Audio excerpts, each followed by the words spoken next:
Hey, it's done. It's done. Where's the camera? Oh, the camera's there. Hey, what's up? Duff here. Yeah, I still do remember how to live stream. Before we get started, I need to do a sound check. I actually have voice mod on right now, but it's at a setting that's called clean mic, which is supposed to just make the sound better.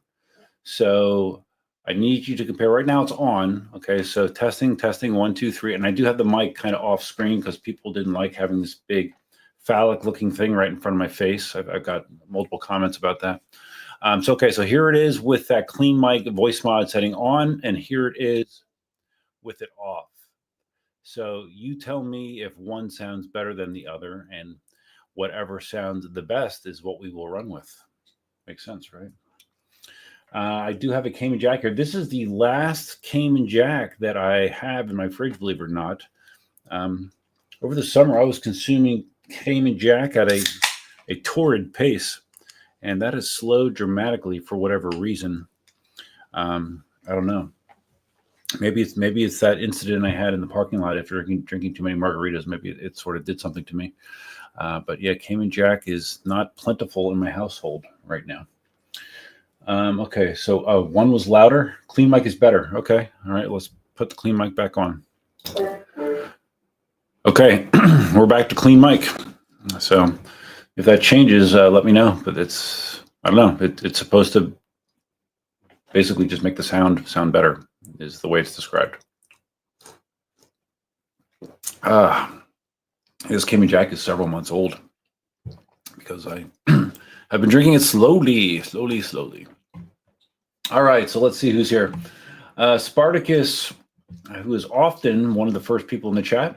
Spartacus, again, was the first person to chime in the chat. Simon from Australia, channel member.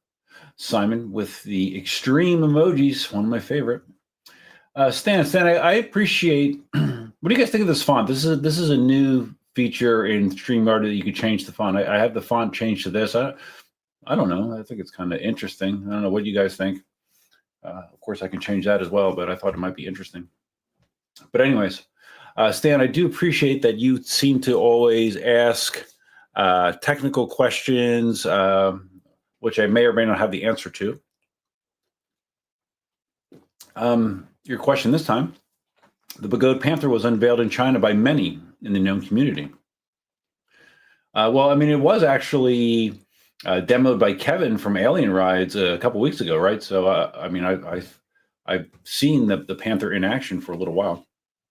But anyways, yes, it was unveiled in China. Can you explain the new suspension setup? It looks like Libra Kim's, but with a Begode touch.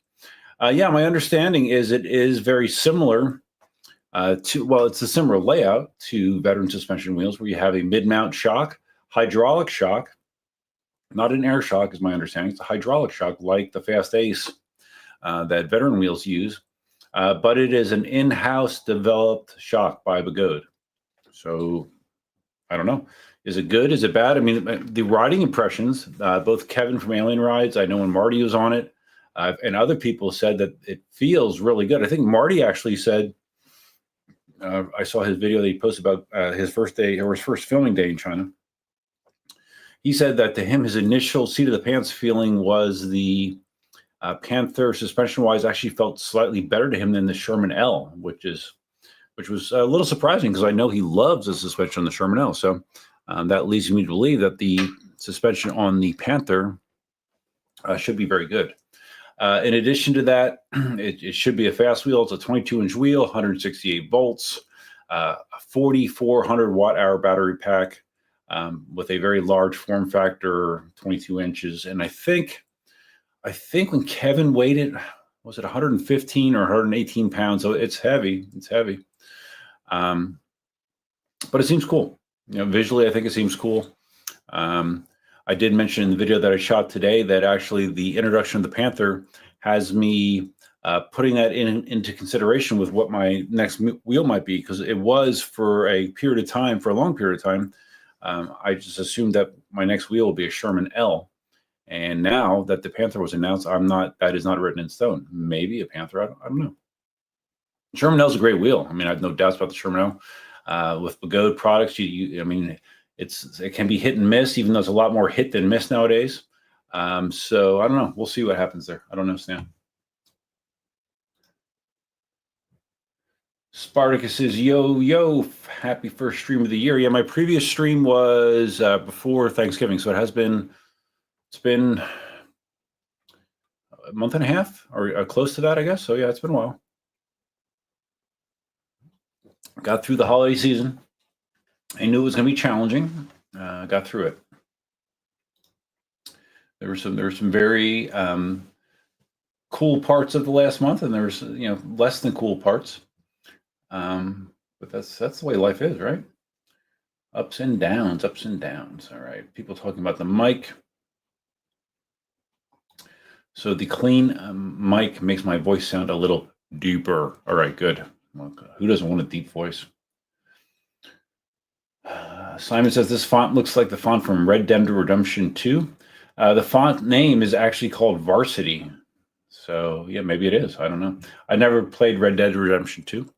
I have heard people talk about it favorably. All right. Simon talked about the weight. Like I said, I thought I remember seeing Kevin post a picture of it weighing between 115 and 120 pounds, I think. Don't quote me on that, but that is what my aging memory is telling me. Spartacus says the Sherman L for the win. Yeah, I mean, the Sherman L will likely get similar, if not better range than the Panther is my guess. Top end speed, I don't know. I'm assuming the Panther would be able to go 60 plus miles an hour. Sherman L can touch those speeds as well, I guess. And overall, as far as quality of a wheel, to me, it's a no-brainer that veteran wheels typically are better quality-wise than Begode wheels, even though that gap has been consistently getting smaller over the years, but I still feel that way.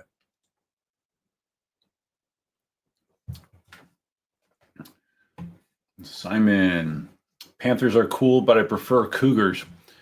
Well, if I had a little drum side effect, or rim shot sound effect, I would play it right there, Simon. But yeah, Cougars, yeah. What's the age of a Cougar? Typically, is it 40 plus, 50 plus, Simon? I'm not. I don't know if that's written in stone, to be honest with you. Cameron Massey, what's up, buddy? Interesting how before that's supposed to be Begode. Interesting how Begode always tries to develop their own suspension instead of contracting it out to a company that has experience. They kind of make everything in-house. Yes. Right. Yeah. They do that a lot, and my assumption why they do that is it probably is more profitable, right? If you make your own parts, it's cheaper to do that. The question is just how good are they? How durable are they? That is the question. I was going to just say that KingSong did something similar, but they didn't really. With the new KingSong F22 Pro, originally that was supposed to have the Smart Ace suspension, but then they opted to put D&M air shocks in. It was supposed to be Fast Ace hydraulic, and they went with D&M air shocks. So, although earlier today I did see a video of someone testing the F22 Pro suspension, and it was just him hopping up and down, hopping up and down, hopping up and down.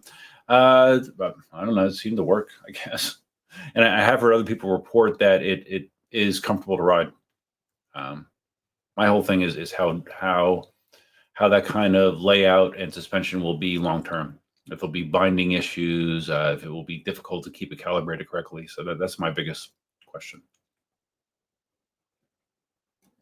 Yeah, and speaking of suspension issues, I have a whole story to tell about my InMotion V13, but we will get to that.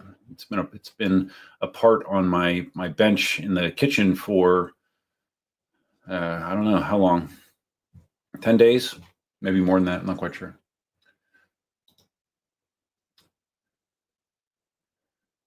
This is the Cougar definition. 40 plus, says Spartacus. Okay, gotcha.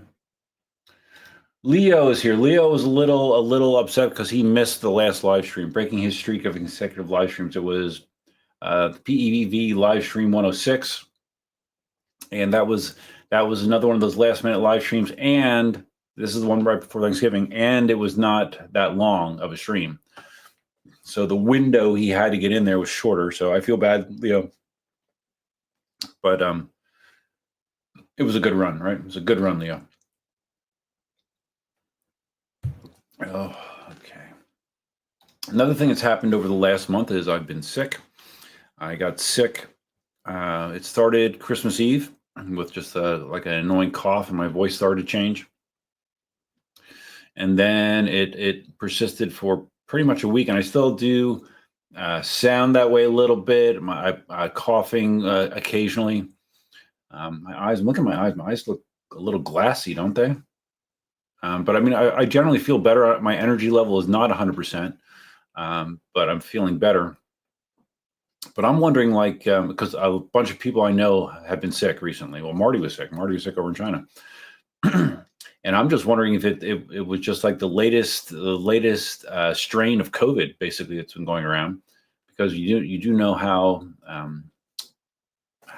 easy it is for COVID to spread, and it just seems like everybody and their mother was sick. So luckily, it wasn't horrible. I mean, it wasn't horrible. I didn't feel good. I got sick. Christmas Eve, and then I called off of work the Thursday and Friday after Christmas, and then I went back to work the following Monday. Still not 100%, but I was good enough to go back to work. So yeah, being sick sucks, right? Being sick just makes everything shitty, right? It makes me appreciate, because this is something I don't, because I am generally healthy, right? And I do already know this, but it makes you appreciate when you're not well, or if you're having an issue health-wise, just how much of a blessing it is when you are not sick, right, or not impaired, because it really, everything else in your life could be great, but if you have some sort of health issue, it can drag that down, especially if it's a serious health issue, right? Luckily, that's just a illness, but anyways, it made me appreciate not being ill. So I don't get ill that often. Stan says, Marty mentioned heavy pollution during his China trip. I did see that. What's the health risk for bad air quality? Well, I mean, pollution is never good. Shenzhen is a very industrial area. You know, China is infamous for not really giving an F much about the environment or air quality. You know, they fire up coal-powered electricity plants as fast as you can imagine. So I guess Marty got to experience that. It's kind of funny because, you know, remember, for a long time, Los Angeles had that reputation as well. Not reputation; it was a real thing. Heavy pollution in Los Angeles, in Southern California. I believe that is better now. I don't think I've ever noticed it in my trips to Southern California. But evidently China, not so much. And I know Marty also described the area as being just kind of run down and just not, I don't know, he wasn't impressed with the condition of Shenzhen in general. So, and you kind of get a sense of it from his video, and like even the Begode factory. I mean, it wasn't modern and new looking at all, right?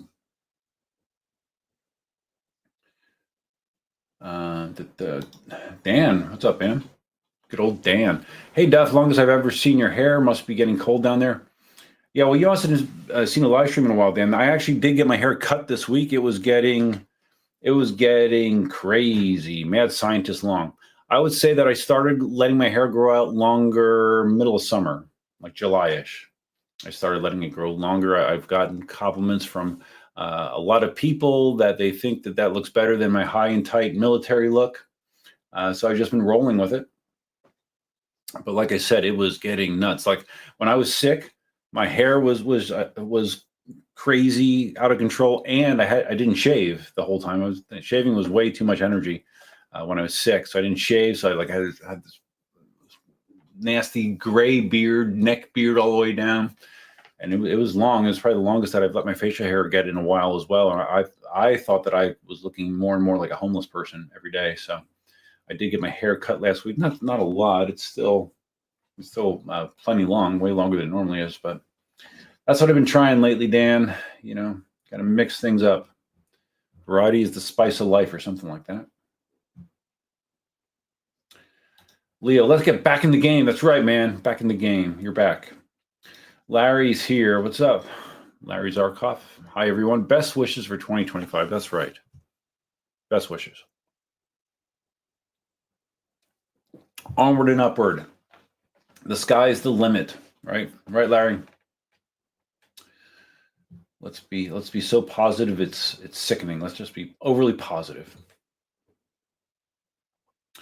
Cameron says, you catch this on your break. Back to work now. All right, Cameron. All right, thanks for stopping in, because I haven't seen you in here for a little while, so thank you for stopping in. I appreciate it. Simon says, Marty took a new strain of COVID back to China. Well, whatever Marty had, I'm sure all the other people in the plane were very thankful, because he said that he was getting sick before he left.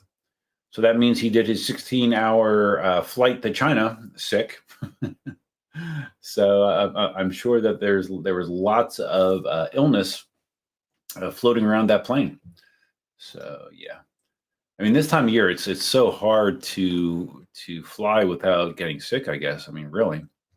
I went to California the middle of December, but I didn't get sick until like over a week after I got back. So I don't know. I'm not. I would think that if I got sick on a plane, I would have felt those effects earlier, but I don't know. I'm not a medical doctor.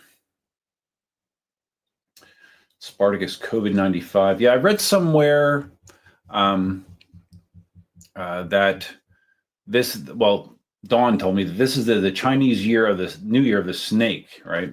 Year of the snake, and I saw on, I don't know where it was, Facebook, Instagram, I don't know. It said that Year of the Snake has some dubious things that happened during prior years of the snake. One of them was the Great Depression. One of them was the Pearl Harbor attack. One of them was 9/11. What was it? Oh, shit, there's another one too, I think. Shit. I don't remember what the other one was, but there's something else. But anyways, the Year of the Snake does have a history of being less than stellar. Hopefully that is not the case this time. Someone also said, they said that the last, cause New Year's Day was on a Wednesday, and the last time New Year's was on a Wednesday was 2020, the year of COVID, and the significance there was the first 3 days of New Year's were WTF. Get it? So that you know that their theory was that could mean potentially that 2025 is another WTF year. Hopefully not. This isn't the way to be positive, right? And to be optimistic. So we'll stop talking about that. But these are all things that I have seen. PJ Wares, Guten Abend, Duff, Merry Christmas and Happy New Year. Same to you, PJ. You're probably riding for miles and miles and miles in your V10F now, right? By this time, you should be well on your way. Chris Sijik's here. What's up? Wansamiak. What's up, everyone? Good to see you in here, buddy. Larry talking about the pollution. Let me close that. I was talking about Los Angeles. Air quality is great now in LA. All the smog requirements for cars here worked, as did a different mixture of gasoline. It's night and day compared to the 70s. Okay.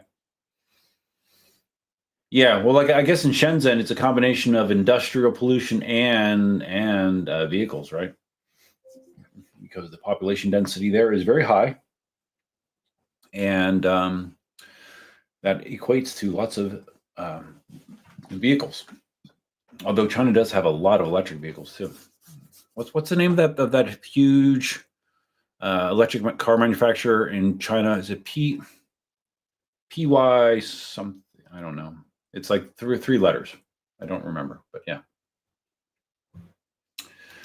Larry, Marty envies my hair now. I don't know about that, Larry. I mean Marty has world-class hair, and I mean I can only hope to emulate it, but no, I don't think he's jealous of my hair.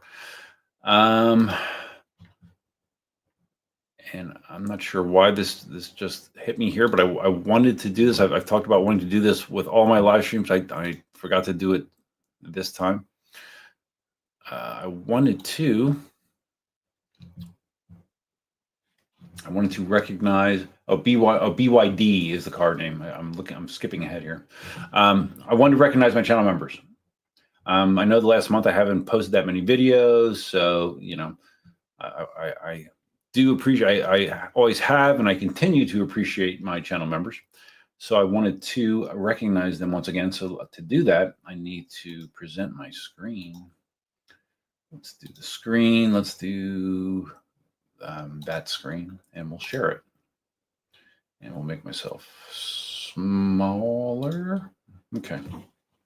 My current members, channel members, I have 24, which have been hanging around there for a while, most of last year, 23, 24 members. Imagine if I got to 30 members. The last live stream I did, Steve O, who I see in the top of the list here, he was gifted a membership, which is something you can do now, evidently. And it's like, instead of doing like a super chat, you can actually gift somebody a member. And in many cases, gifting a membership is actually cheaper because a membership is either $1.99 or $2.99. And when you super chat, you can do any amount, but usually like it'll encourage you to do like at least $5. So you can gift memberships, which was something new to me that I learned last time. So anyways, I digress. Current members, Steve-O, Scampster, who is over in Australia, Medium Dog, Electric Unicycle, otherwise known as Dale. He'll probably be in here at some point, I would imagine. Michael Lenardic, Philip Arnold, Planet Iceland EUC, E. Simon, Garrett Taylor, Elvis, ES, who is Elvis, who I've ridden with, Babbitt DeWabbit, Larry On Air Promo, Tommy, EUC Vibes, Gavin Cronin, a Viking, Brian Gonzalez, the recently retired Brian Gonzalez. Yes, I'm still very jealous of you, Brian. Michelle Bardaly, one of the most generous people on my channel. MeUC, my EUC, Doug Yetman, Ratman Murray, Black Crow, Senator Perry. These last three have been members for 45 months. Senator Perry, Marty Eakin, and Stuart Ross. That is my current list of members, and I appreciate you all very much. So let's get rid of that. Okay, let's get back to what we got here in chat. Leo says, wheel go time. Yeah, is that the, no, it's wheel good time, isn't it? Posted a video on some upcoming wheels. What's your take on what's to come in 2025? I haven't seen that video. I saw it in my list. I've not watched it. For whatever reason, I will watch a lot of wheel good times videos. I don't know. I got kind of a weird. I don't know. I don't watch the videos for some reason. They don't jive with me.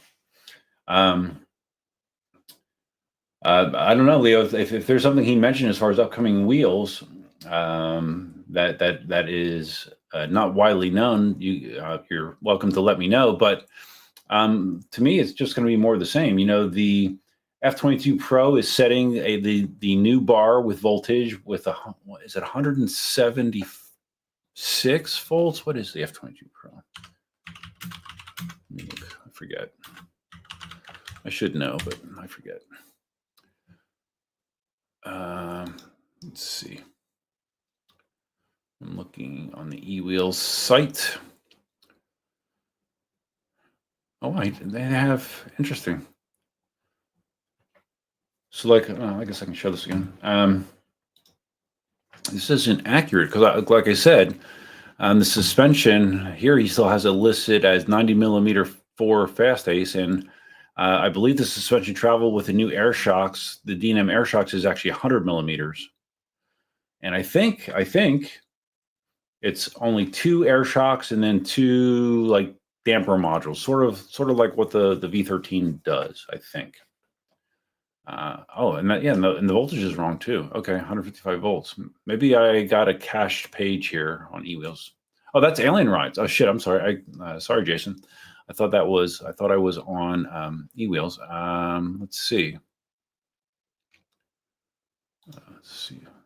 Oh wait, no.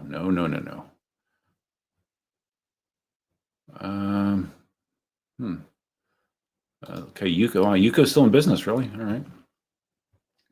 So the F-22, for some reason, I didn't know the projected price of the F-22s. The F-22 is $34.99, and that is, okay, 176 volts. There we go. It's 176 volts, 3,100 watt hours. So it's about the same price as a NOSFET Apex. Okay, interesting. Top speed 55 plus miles an hour. Max range 44 to 78 miles. Yeah.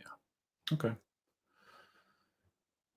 So, anyways, yeah, that's gonna set the bar with voltage, and I guess I'll assume that they're gonna try to keep pushing that voltage number up. To me, the best gains would be different battery technology, right? Switching to some of the newer tech that is less volatile, safer, better weight to performance. Characteristics as well, and I think the main holdback there is just availability. Like they're not mainstream enough to make them affordable, so that's why they still use the battery technology that they're using now. But I think it would be great if they were able to go to, like, for example, solid state batteries down the road. I think that would be a great thing.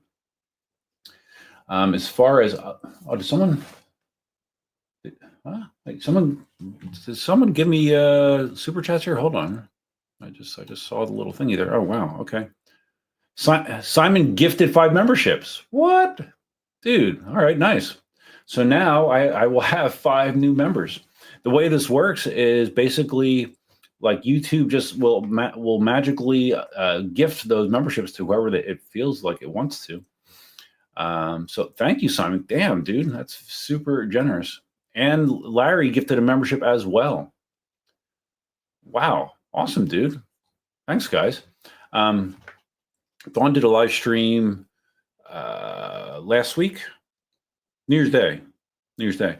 And I was hoping that I could gift the memberships because gifting a membership actually is more valuable potentially than Super Chat. But I was unable to do it on her channel. I guess that maybe there's some sort of membership, or not membership, but subscriber threshold that allows that to happen. So I was unable to do that on her channel. But yeah, thank you guys. It's super generous of you. Wow. I guess that means I need to juggle. Let's see, what can I juggle? Okay. Need to be objects. They don't need to be, but it's better when the objects are similar size and weights. Similar, not exactly. Okay. Let's see if this one works. All right, I have a Rubik's Cube and two measuring tapes. Let's see. And usually it's not great to do this seated, but to stay in camera, I probably have to. So let's see how this goes. And it's kind of, whoa, sorry, baby. And it's kind of dark in here too. So, but let's try again. The lighting is really bad. There you go. Ta-da. Juggling exhibition complete. I used to, I taught myself to juggle. Just like I taught myself to ride EUCs, I taught myself to juggle. And I may have told this story before or not. I taught myself to juggle when I used to work as a meat cutter at a local supermarket. And I taught myself to juggle juggling produce. I would go next door to the produce department. I would grab like oranges or something, and I would teach myself to juggle. Me and a buddy of mine used to do that. All right, Leo. So I probably didn't answer your question, but sorry. Those are the things that I would like to see. But I mean, wheels are already faster than I need. The suspension is good enough for me. There's going to be tech. The F-22 has tech that basically is a built-in Apple AirTag in the F-22 Pro. which allows it to do a couple things. It's a theft deterrent. If your wheel is stolen, then you have the ability to use. Oh, I'm getting warm, even though it's cold in here. Hold on, it's cold outside.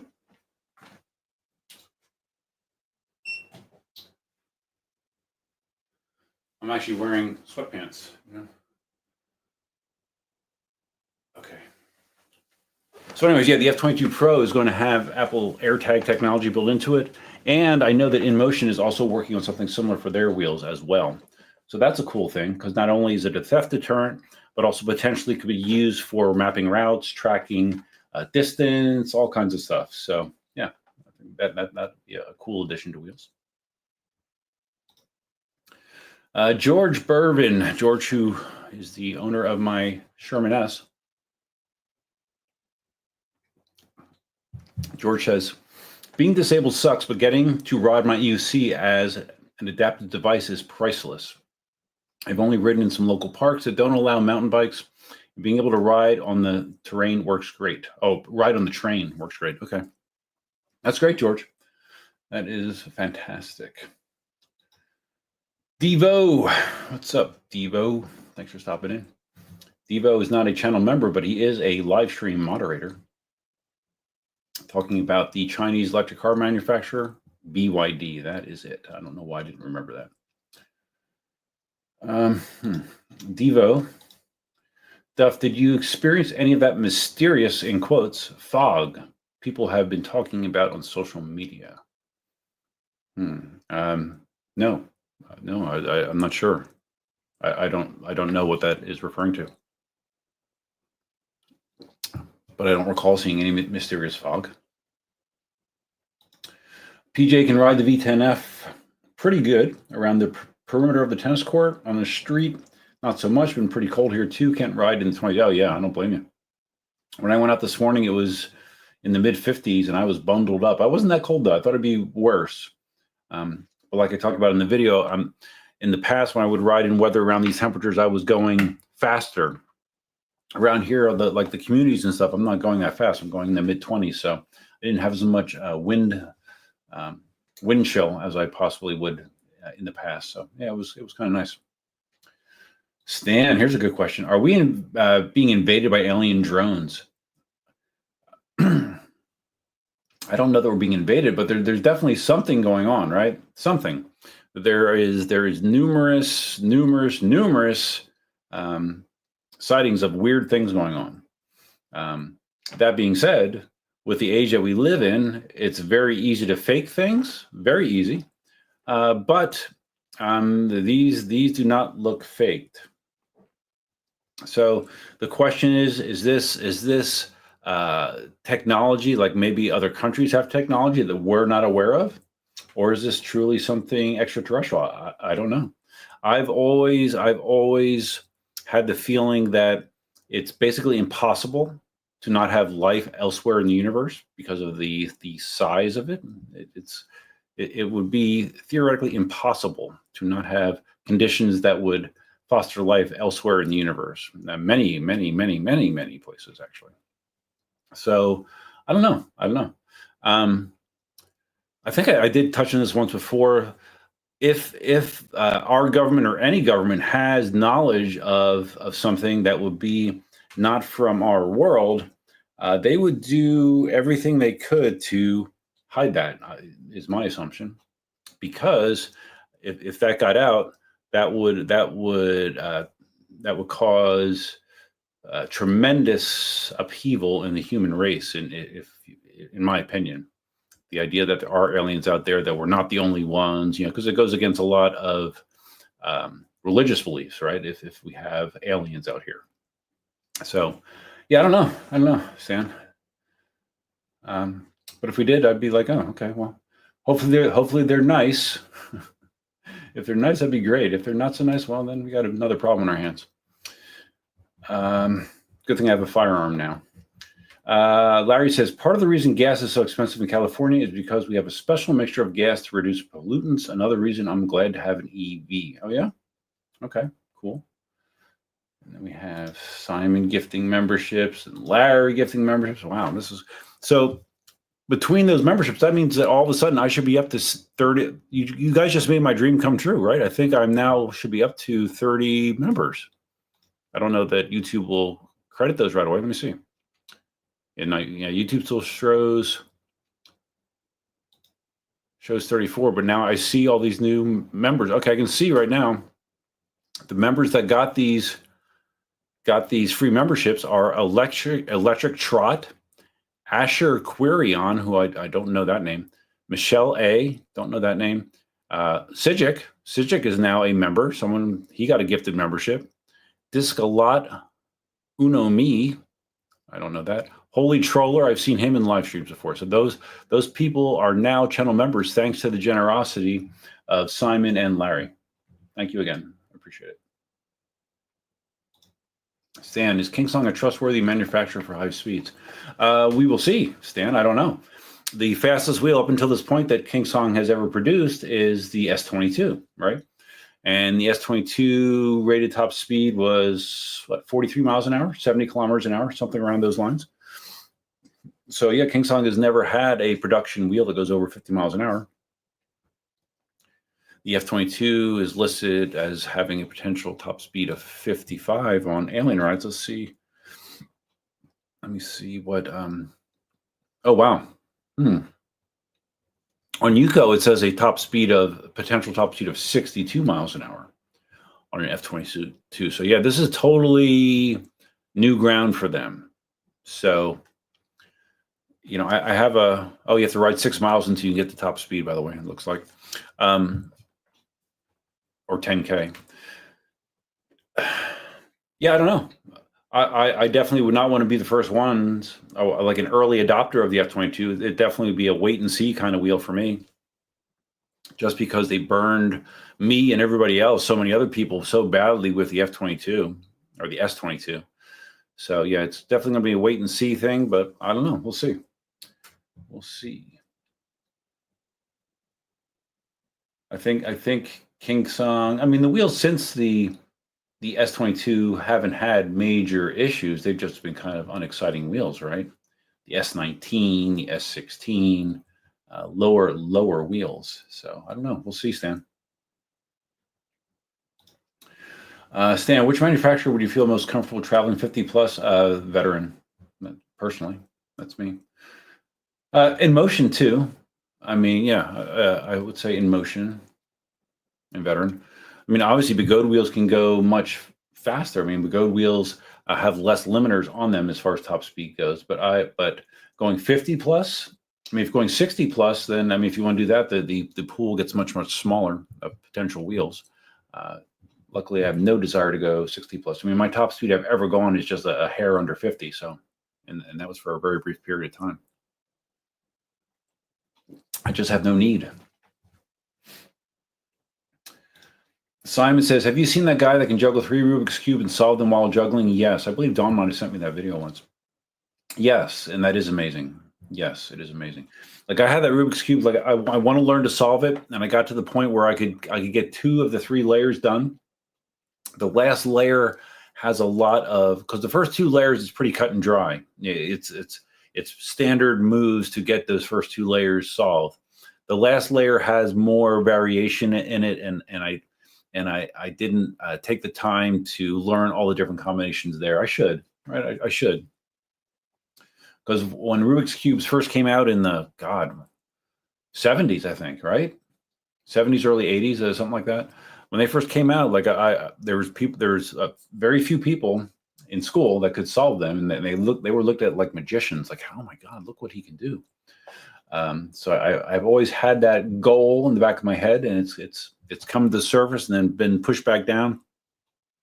Maybe I should put that on my official list of things I would like to master this year. I should.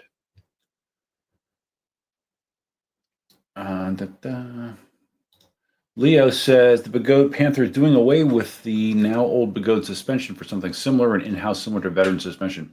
Well, it is for that wheel, but like the X-Way that was just released, that's still using the conventional coil, rear coil shock, and I don't see Begode going to this system for most of their wheels. I mean, if a road is going to be almost primarily a hard surface cruiser, yeah, it makes sense, right? Because it's a great suspension for that. And it's decent off road as well. Like look at the Lynx, right? You know the Lynx gets hammered off road, and that fast A suspension does a good job there as well. I think the biggest limiter with the mid mount suspension is you cannot get the same sort of range of motion if you need that, or suspension travel. So if that's an important thing, then you are going to hit limits using the mid mount suspension. My EUC journey. Hey, Duff, I will believe in aliens the day they are mainstream. Well, yeah, right. I mean, I'm very much a show me kind of person. You know, I am definitely open to reevaluating my stance on something and my beliefs on something based on new information, but it has to be something tangible. So, like, if there is hard proof on something, if there's hard proof on aliens, yeah, I'm on board. I'm there. Rico World Peace talking about aliens, but it would be pretty much impossible for them to make it here. I don't know. Would it? It all depends on technology, right? I mean, yeah, yes, I know. Like when you look at the distances to areas, to remote areas of the solar system, not just the solar system, but the galaxy and the universe, you know, it's measured in terms of light years. And you know, light years is a term that's been around forever. But when you actually sit here and you think about what a light year is, I mean, and of course you know this, but I'll say it anyways. It's the amount of time that light would travel in an entire calendar year. Just imagine that distance, right? Because light's fast. it's extremely fast. So for something to be light years away, not just 1 or 2 light years, I mean, just hundreds, thousands, millions of light years away. That when you start trying to wrap your head around those kind of numbers, that kind of distance, that sort of vastness, it's hard for me. It's hard for me. But I don't know, Rico, if it's impossible, because you don't know what is possible out there. You know, we know what's possible for us, but we don't know what is ultimately possible. PJ had a pretty good wipeout in the park when you rode last time. Glad to have my gear on. Good.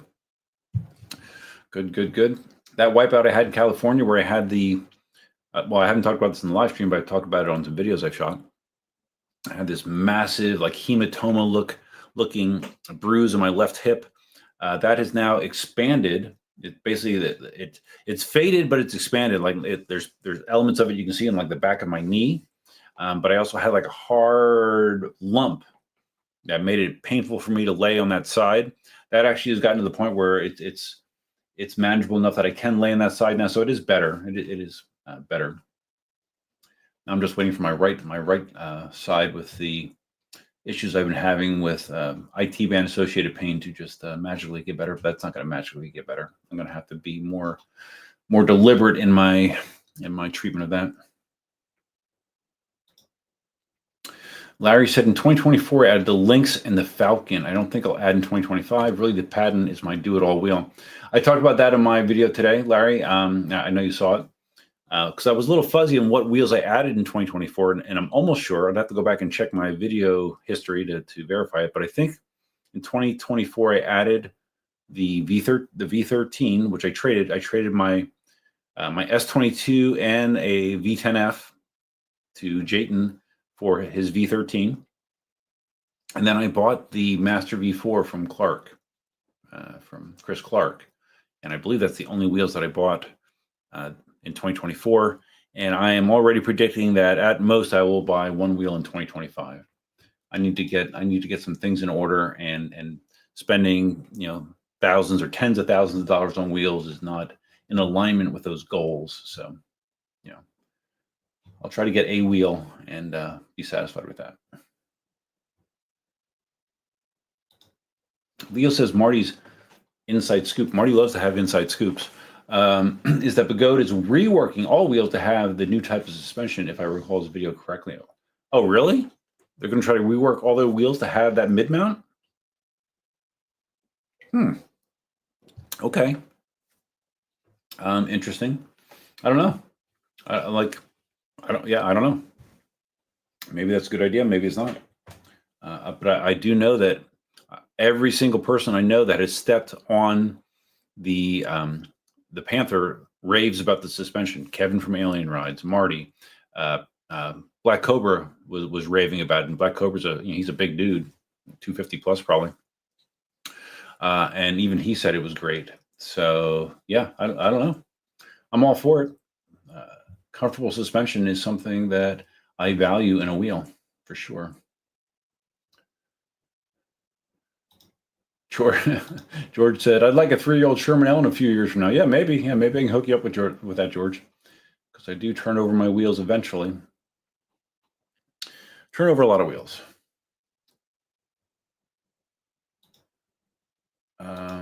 My UC journey. You spent your holidays in Fort Lauderdale. Oh, you rode with Wayne? Oh, cool, dude. Yeah, Wayne's a good dude. Yeah, I think last time I communicated with him was we exchanged Merry Christmas greetings. Did we do New Year's? I don't remember, but yeah, no, Wayne's a good guy. Wayne just got a Sherman L. He did tell me that because he had a V13. I don't know if he still has it, but I know he is the proud new owner of a Sherman L as well. Stan, what is the benefit of Begode manufacturing many models versus Kim's manufacturing small numbers? That's a good question, right, Stan? Because that's something that myself and others have talked about repeatedly. The business strategy of kind of cannibalizing your own product line, right? Because you're constantly releasing something that eclipses something that you just released, potentially, a few months ago. I don't know. Yeah, that would be an interesting question to ask someone from Begode. Really, it really would be, because you are creating support issues, you're creating part issues, you're putting a strain on dealers having to support all of those Begode models. I mean, that is my assumption. Whereas a veteran typically will release a wheel a year, maybe, and their product line is much smaller. So I don't know the benefits, and that's something that I've questioned myself. I don't know what the benefit is of doing that. But I mean, Begode is obviously successful, so it must be working for them. But I don't know. I would like to see behind the curtains of how that works and what their thought process is. And then on top of that, they have Extreme Bull, right? Which again are releasing slightly different wheels, but they're competing with the wheels that are already out there by Begode. So I don't know. It's weird, Stan. That is my expert opinion. After much analysis, it's weird. It's weird. My UC journey, A1A is from Miami to Palm Beach. Is probably one of my favorite rides in the nation. Yeah, when Dawn was down here last March and we went over there to ride, we were on A1A for a good period of time. Yeah, it's cool. I mean, you're right along the beach, right? Yeah, it's very scenic. That was a very different ride. Different. It's fun. It was good. Oh, channel member Murray, Ratman Murray is here from Australia. What's up, buddy? Did you actually get notification this time? Because I know lots of times you don't. Looks like you did. Glad to have you here. Oh, so Wayne ordered the L but did not receive it yet. Oh, for some reason I could have sworn he said that it was like en route. Okay. Maybe it was en route on the ship. And I misunderstood that to mean en route, like it was actually here in the States and being shipped to him. I wonder where he got it, because I was on eWheels earlier today or yesterday, and I thought that they listed the Sherman L that Jason has Sherman L's in stock. So I'm curious where Wayne got it from that it's taking this long. I am curious. I'll have to ask him. So okay, I'm caught up in chat. Okay, so let's talk about my V13. I did a video talking about the V13, and in that video, I referenced a video that eyes that Flip EUC Chronicles Flip did, and in that video he talked about how there was upgraded air shocks available, third-party air shocks available for the V13. And I was never a fan of the way that my V13 felt. It seemed like kind of noisy and clunky, and the suspension didn't feel like it was working like it's supposed to. I'm like, okay, well, I'll spend $100 and I'll get a pair of these aftermarket shocks, and we'll see if it makes a difference. So replacing air shocks in a V13 is easy, right? It's easy. You basically just have to unscrew it from the bottom, slide out the old one, put the new one in. But in order to do that, you also need to take out the dampers, right? So the damper modules are what's used to control rebound on the rebound and compression on a V13. They basically they're not air, and they get adjusted by like an Allen type fitting up top that you put one of these special wrenches on to adjust it. You turn it to the right or to the left. And when I took apart the wheel to take those out, I noticed on the one side, actually I had noticed this previously, and I just didn't even pay attention to it. On the one side, that hex adjustment was not up. It was not sticking up where you could adjust it. It was, I don't know if it was where it was. I didn't know. It wasn't present on the one side. So when I took everything apart, I used this as an opportunity to see, hey, what the hell's going on? So when I took the dampers out, the one side, it literally had it missing, like it wasn't there. And my suspicion is whoever owned that wheel prior to me, they took it apart, put it back together, and didn't know what they were doing. So I think a couple things happened. They did not, they turned it, because like Marty, when he first got the V13 demo a couple years ago, he had an issue where he was adjusting it, and he didn't realize that there was a stop point, and he actually broke it off. And I think that's probably what happened on that side. The guy actually broke it off. So that's one thing. So you had no adjustment on that side.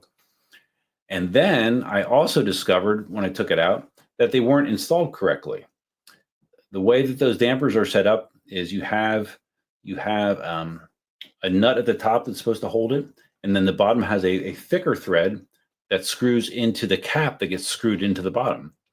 On my wheel, neither of the dampers were actually screwed into that bottom spot. They were just in there, basically clanking around. That's why it was noisy as it was. So I've opened up a can of worms, and I now have ordered 2 dampers, because it was the threading at the top of the one that was not broken off was screwed up. So I've now ordered 2 dampers, 2 replacement damper screws, the top screws. They are coming tomorrow, I think. So then I will be able to hopefully get my V13 back together and functioning. I did put the new air shocks in already, and I did ride it with the air shocks in there with the half-ass dampers, and I already could notice a difference. It felt good, but it's once the dampers are working correctly and installed correctly, I think it's going to feel way, way better. So yeah, it's been a pain in the ass, and I've spent over $200 getting all these parts, so it's pain. I opened up a can of worms. $200 plus the cost of the air shocks. So actually $300 plus to do all this. So was not what I expected, but hopefully the end result is worth it.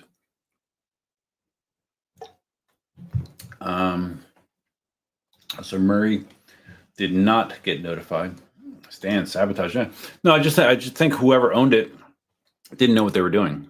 You know, they didn't know what they were doing, and they reinstalled. I mean, and I mean, I could have, like, when I first got the wheel, I knew it didn't feel good, but I was like, it feels good enough, so I didn't dig into it. But now that I dug into it, I realized that it was really kind of half-assed. But that's okay. And another thing was, when I got that wheel, I didn't have the special tool. Remember, you may or may not know this if you ever had a V13. A V13 comes with a little orange tool, which I don't have sitting back here, that has the one side is like a hex fitting to adjust those dampers, And then the other side has 2 slots that's designed to go over the damper screw to undo that, so you can actually remove the damper. Mine did not come with that. Originally, I thought I was going to be really smart, and I looked online. I'm like, oh wow, look at this! I can 3D print. I can 3D print this tool. 3D print it, 0 cost.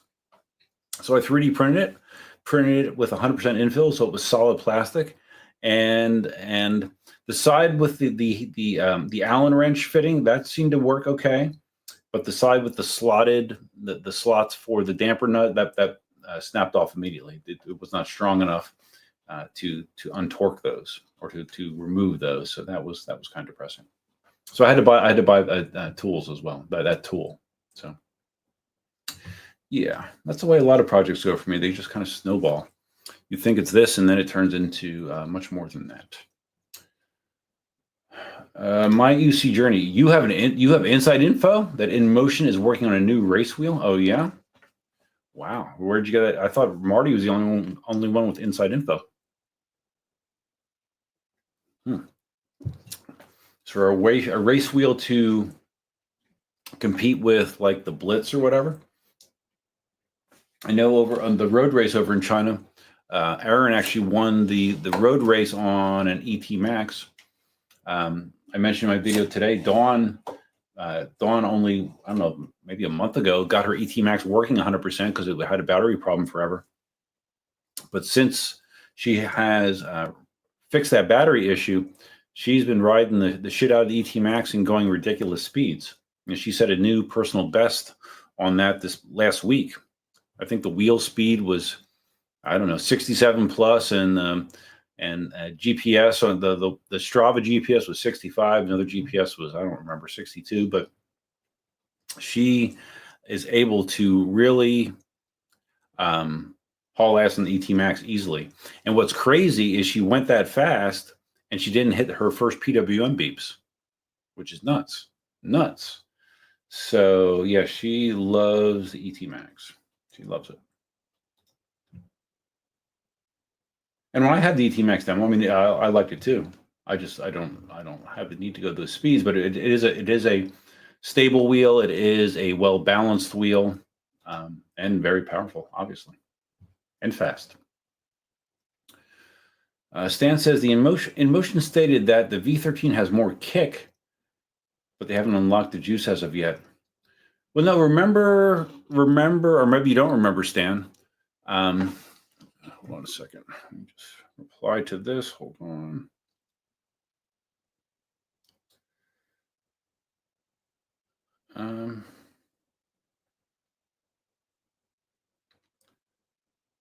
Hold on 1 second.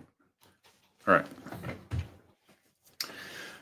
InMotion was doing this thing where I don't remember how you qualified, but they had like a super secret unlock for the V13 that allowed it to go faster than the stock setting. And I don't remember, like, if you had to prove that you were a skilled enough rider to do that. I don't remember the parameters anymore, but they did say that there was another level of performance with the V13.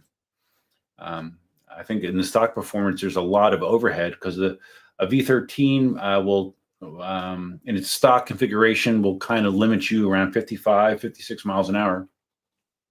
But evidently, you can go significantly faster if that magic door is opened. So, but I don't know their plan, Stan. But I mean, that was something that was talked about a long time ago.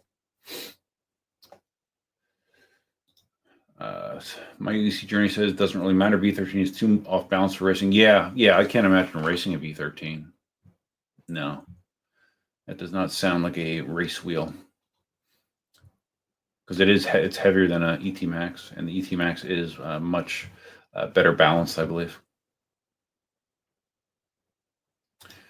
Stan says the V13 is an interesting specimen. It seemed to be ahead of its time. Well, I mean, a lot of people are getting experiences with V13s because of those ridiculous Christmas sales that InMotion had on them, right? They were blowing out the V13 Pros for $2,000. So I think a lot of people have V13s now. So I believe that they are getting, hold on a second. What's Albert telling me?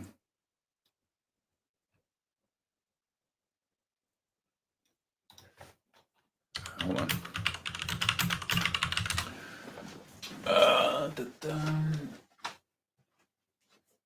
I'm doing some beta testing here. Just hold on 1 second.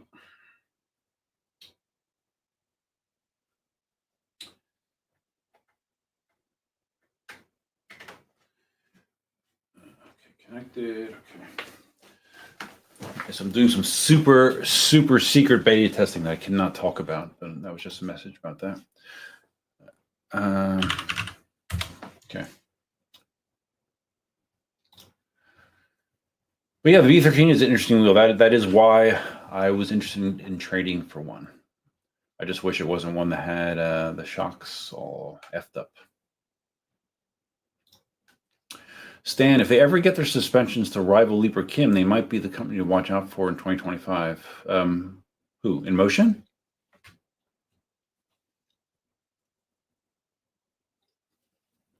I don't know. I mean, InMotion wheels were InMotion suspension wheels were exclusively mid-mount until the V14. So yeah, I don't know. I'm not sure which way they're going to go. My EUC journey, V13 did not live up to its expectation, unfortunately. I mean, the V13 to me,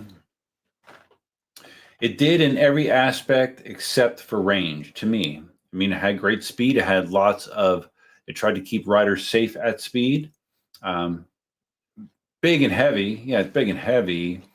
But I mean, the technology is there in the V13. It just got its biggest knock when it came out was, this wheel at the time, it was supposed to be the most expensive wheel EUC ever made, with an introductory price of $4,000 and then a normal price of $4,500, I believe. And the idea that the most expensive EUC on the market only got 50 miles of range was really, really negative to a lot of people. So to me, it wasn't that much of a negative because I don't typically ride that far, but a lot of people it did, and the the influencers all kind of ganged up on it a little bit. I think a little bit. Okay, got another message from my brother. Yep.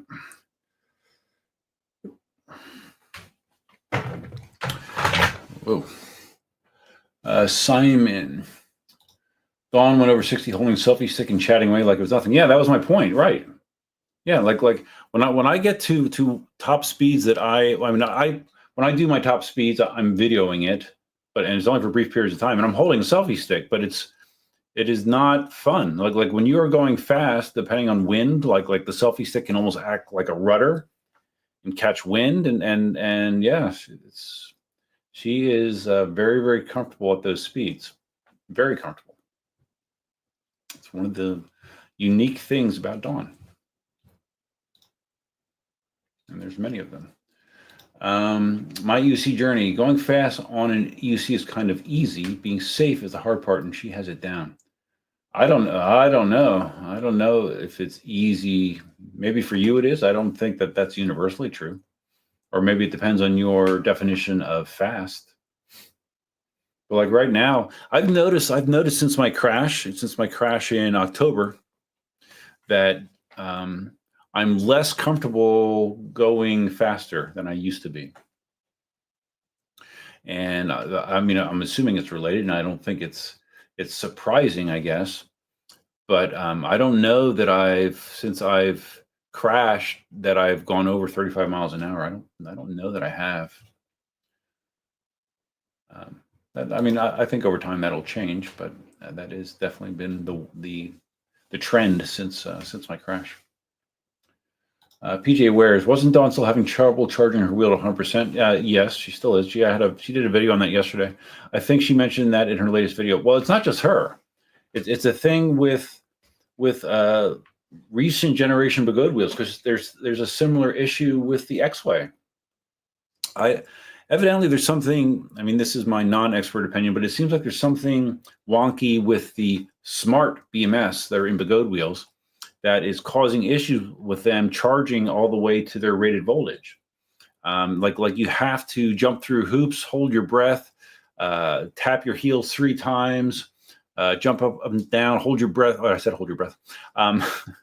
To get them to charge to their full voltage. And even if you do all them, it's still, you still might not get there. So I don't know why that's such a hard nut for Begode to crack. I mean, to me, you have a wheel that's rated for whatever the voltage is, 168 volts. You take the stock charger, you plug it in. When the light goes green, you should be at 168 volts. And that is not the case. And yeah, I think the most that she's gotten up to is, I don't know, maybe 167 and change. But then there's also issues with it discharging over time. It won't stay there. So yeah, there are some weird issues with Begode 168 volts and charging. I don't think it's just the ET Max. My EUC Journey says, if you ask ChatGPT which is the best and fastest EUC, it gives the V13. Oh yeah, that sounds scandalous, man. Scandalous. Scandalous.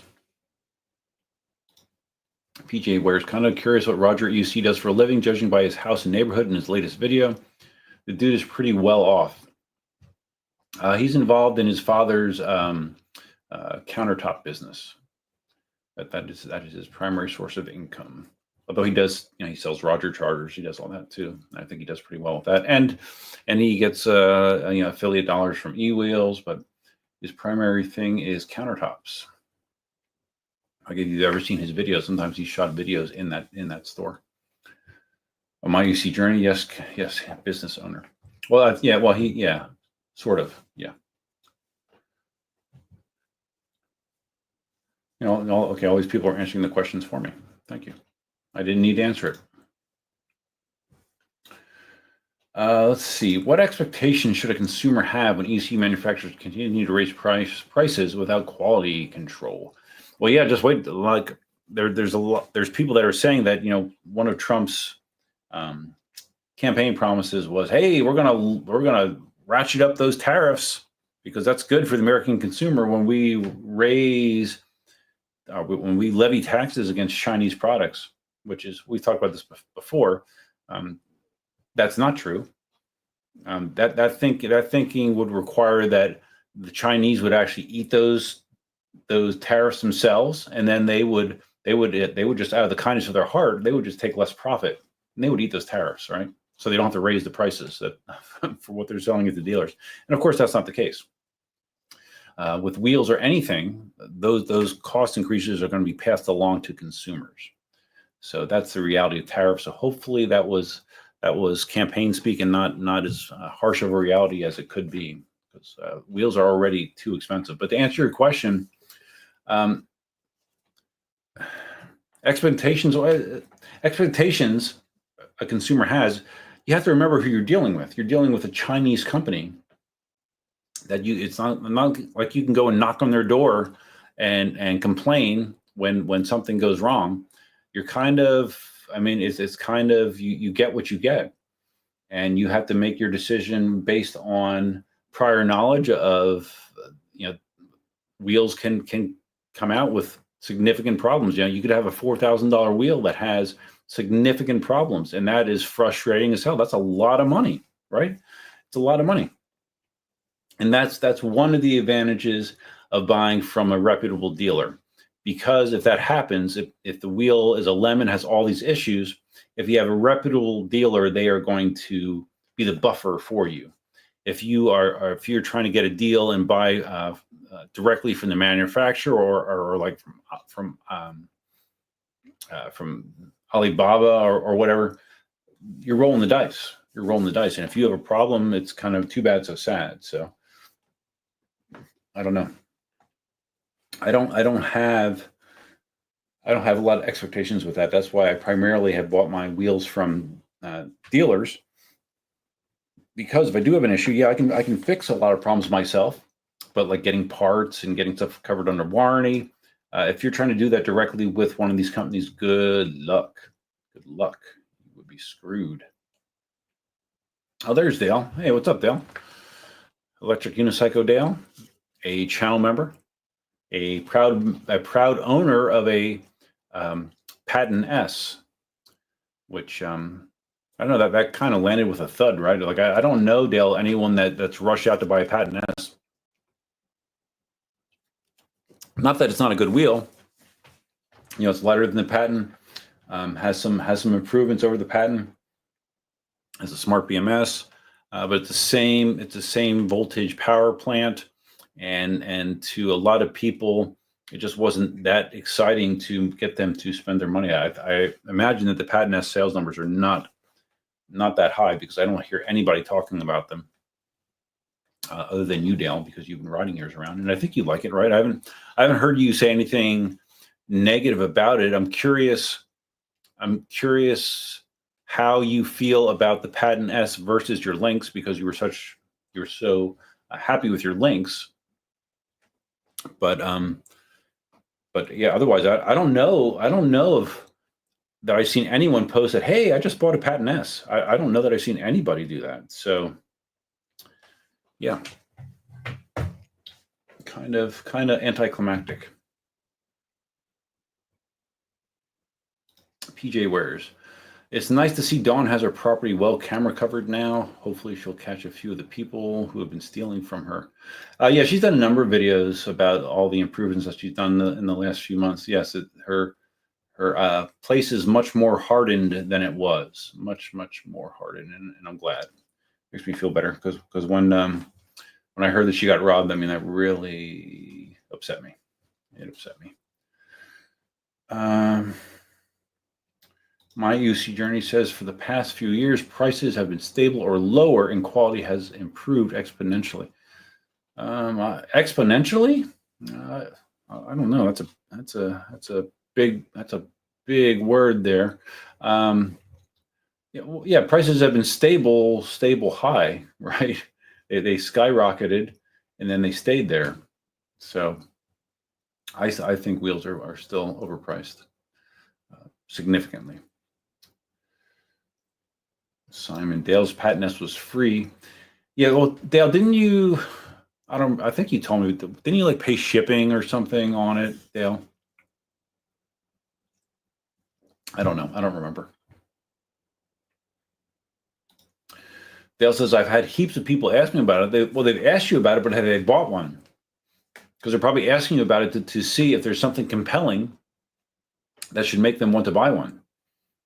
So that's really what matters, right? How many people actually pay the money to buy one? Captain Send It is here. Hello, everyone. Hello, Captain Send It. On my ride today, I did not send it at all. I didn't even do anything extreme on today's ride, except ride holding a cup of coffee. I guess that's extreme, but that's it. Dale says, the Patton S has been great. I still love the Lynx most, but the Patton has been great. Done over 1,200 kilometers so far. Yeah, it's funny. Like you asked me how far or how many miles I have in my Patton, Dale, and I don't know the exact number, but I know it's less than 500 miles. So yeah, you've already eclipsed my mileage on the Patton, which I've had for.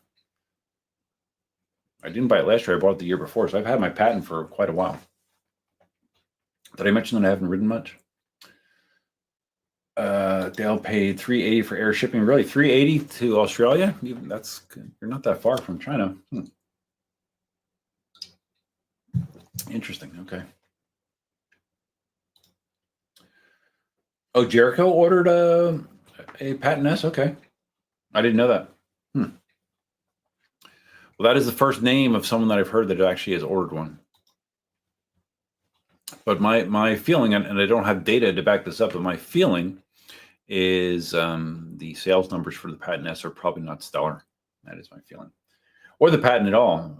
A Patton either at this point, because I think the fact that it's 126 volts is seen as a negative, even though the reality is the wheel has plenty of power and is a lot of fun to ride, maneuverable, gets good range, gets good speed for what it has. So I repeat it again, and I've repeated this for a long time, that out of all of my wheels, if I could only have one wheel, it would be the Patton, just because of its maneuverability. And it goes fast enough, it goes far enough. The suspension feels great to me. So yeah, the Patton is the winner for me out of what I own. Sales won't be that high until it hits the shelves. You can buy it now, right? Isn't it? You can buy a Patton S now, I thought. I mean, look, I didn't think it was like pre-production, Dale, but you might be right. Let me. I'm looking at e-wheels. Patton S. Yeah. I mean, e-wheel says they had the Patton S in stock, Dale, so that means it's on the shelf. In stock. Let me share this. In stock. 2050, they've dropped the price of it as well.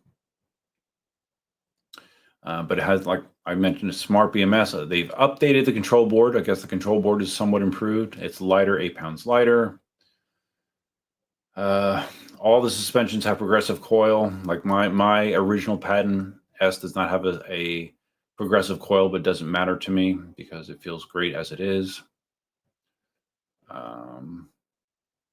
And mine has the street tire on it as well, which is my preference. So yeah, I mean, I'm not saying there's anything wrong with the Patton or the Patton S. There's not. I love mine, but I think with all the other wheels out there, I think they're more tempting to a lot of buyers that are in the market. That's my vibe. PJ says, is anyone curious? The Lions game 7-0 over Minnesota. Really? Okay. Those you may know that I'm an Eagles fan, and the Eagles have locked up second seed in the NFC. So like they sat all of their starters today. I only watched like part of the last half of the game because I didn't really give a shit. But they rested all their starters and they managed to beat the Giants, who were terrible this year, barely. They beat them by like 4 points, but they did beat them. So yeah, we'll see. We'll see how the Eagles do. They didn't have that late season collapse I was worried they were going to have, like what happened last year. So we will see what happens. They should be well rested. They rested pretty much all of their starters today. So we will see. Dale says, if I didn't have the Lynx, I'd be very happy with the Patton S as my only wheel, but the Lynx is slightly better. You know, I had the Lynx demo from eWheels. I rode Larry's Lynx out in California a bunch. And based on those experiences, I would probably rather have the Patton. I think for like open road riding, well, because I do a lot of open road riding. The Lynx is bigger. I mean, the Lynx is a 20-inch wheel, so it would be typically better in those situations, like wide open road riding. But I don't know. I think I would still take the Patton if push came to shove. Stan, any prediction for the Eagles Super Bowl chances? Oh, come on, Stan, don't jinx me. As an Eagles fan, even though they did win in 2017, you never ever expect it. You know, I mean, it's crazy that the team went 14-2 this year, right? It's the first time they've ever won 14 games. Now, albeit now it's a 17-game season, so it's not quite comparing apples to apples. But yeah, the most wins they've ever had in a season. But despite that, I don't know. I have visions in my head of them losing their first playoff game. I hope that might just be the cynic in me, and I hope it doesn't happen. But I don't know. I don't know that I'm drinking the Kool-Aid yet. Even after 14 wins, I don't know that I'm drinking the Kool-Aid yet. Simon loves his OG Patton. Yeah, it is a cracking little wheel. I agree. Sterling, Patton is 2750. Patton S is 2850. Yeah, I know, right? I think I talked about that in the last live stream. Yeah, I mean, in that situation, of course, for $100 more, you're going to take the Patton S. I mean, that part is a bargain, right? It's a total bargain. If anything, you think that they would drop the price of the Patton, the original Patton, if he has a significant number of them, that they would drop the price of that more to blow those out. But yeah, with $100 difference, it is a no-brainer to me. All right, I think I need to take a quick bathroom break, I believe, and I'm going to get one more alcoholic beverage. I did finish my last Cayman Jack, so I am Cayman Jackless now. Let's see, how do I want to entertain you? Let's see, let's So I did notice the last time I did this, I didn't do it quite right. So let's, all right, I have an idea. Those of you that didn't see it,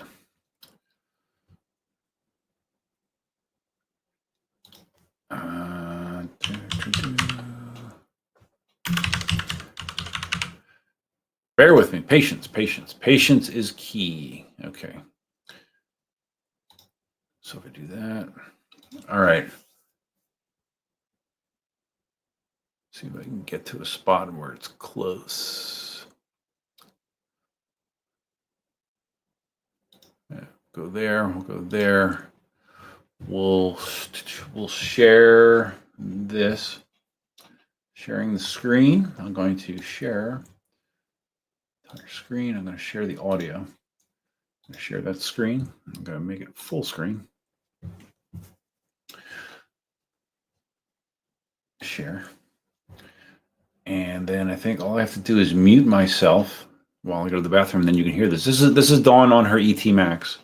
So you can get a sense of it. If you haven't seen this video, this will give you a sense of it. If you want to see the whole video, go to Dawn's channel.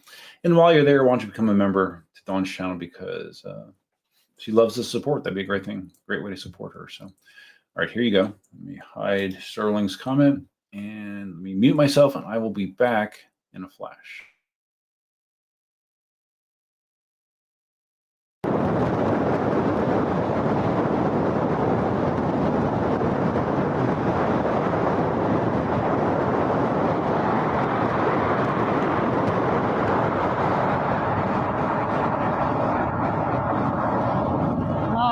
My ET did not charge to 100% again. It was only at 93% this morning. Free spin of 107 miles an hour.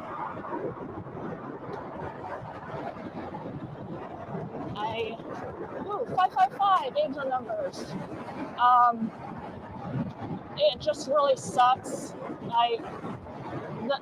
Just that the battery won't charge up to full and stay at full and all that good stuff, you know.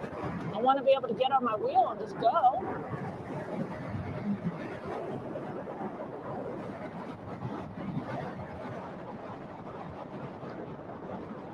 I think it charges up to full and then it kind of just discharges, even though it is left on the stock charger.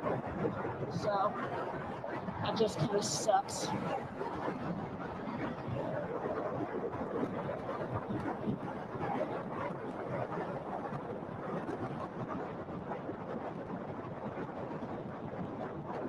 was hoping to get some high speeds today, but doesn't look like, well, here, that car left my lane. Let's see what this light is going to be at. Trying to get some high speed.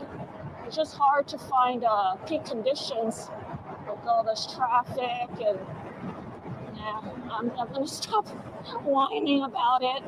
Just hang in there. Yeah, got a red light.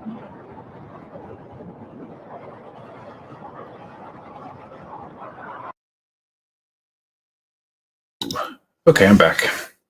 I don't know how that audio picked up. Hopefully, okay. I don't know.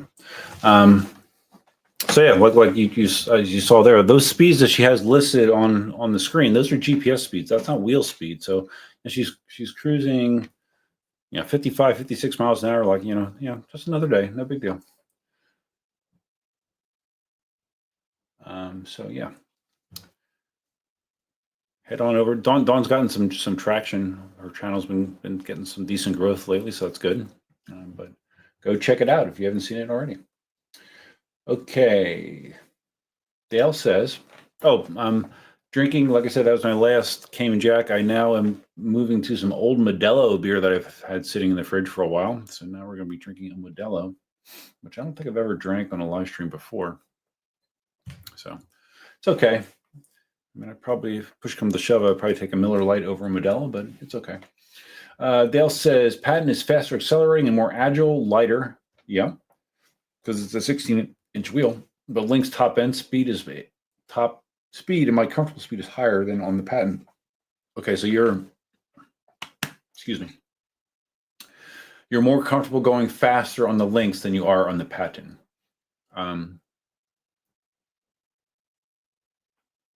Which isn't surprising, but like I said, I've cruised 40 on my Patton, albeit with the tire pressure lower than I probably should, but and I felt stable on it. Murray, am I slipping with my voice changer usage? Yeah, Murray, you weren't here earlier, but I am actually using the voice changer right now, believe it or not. I'm using a clean mic voice changer right now, but no, it's actually active right now, and I can easily do this, and now I am on helium once again. So yeah, no, voice changer has been active the entire time. I just have not been switching around. But now we're back to clean mic to make me sound clean. And people said earlier that it sounds a little louder, I guess, with this voice mod on. So I've been running it.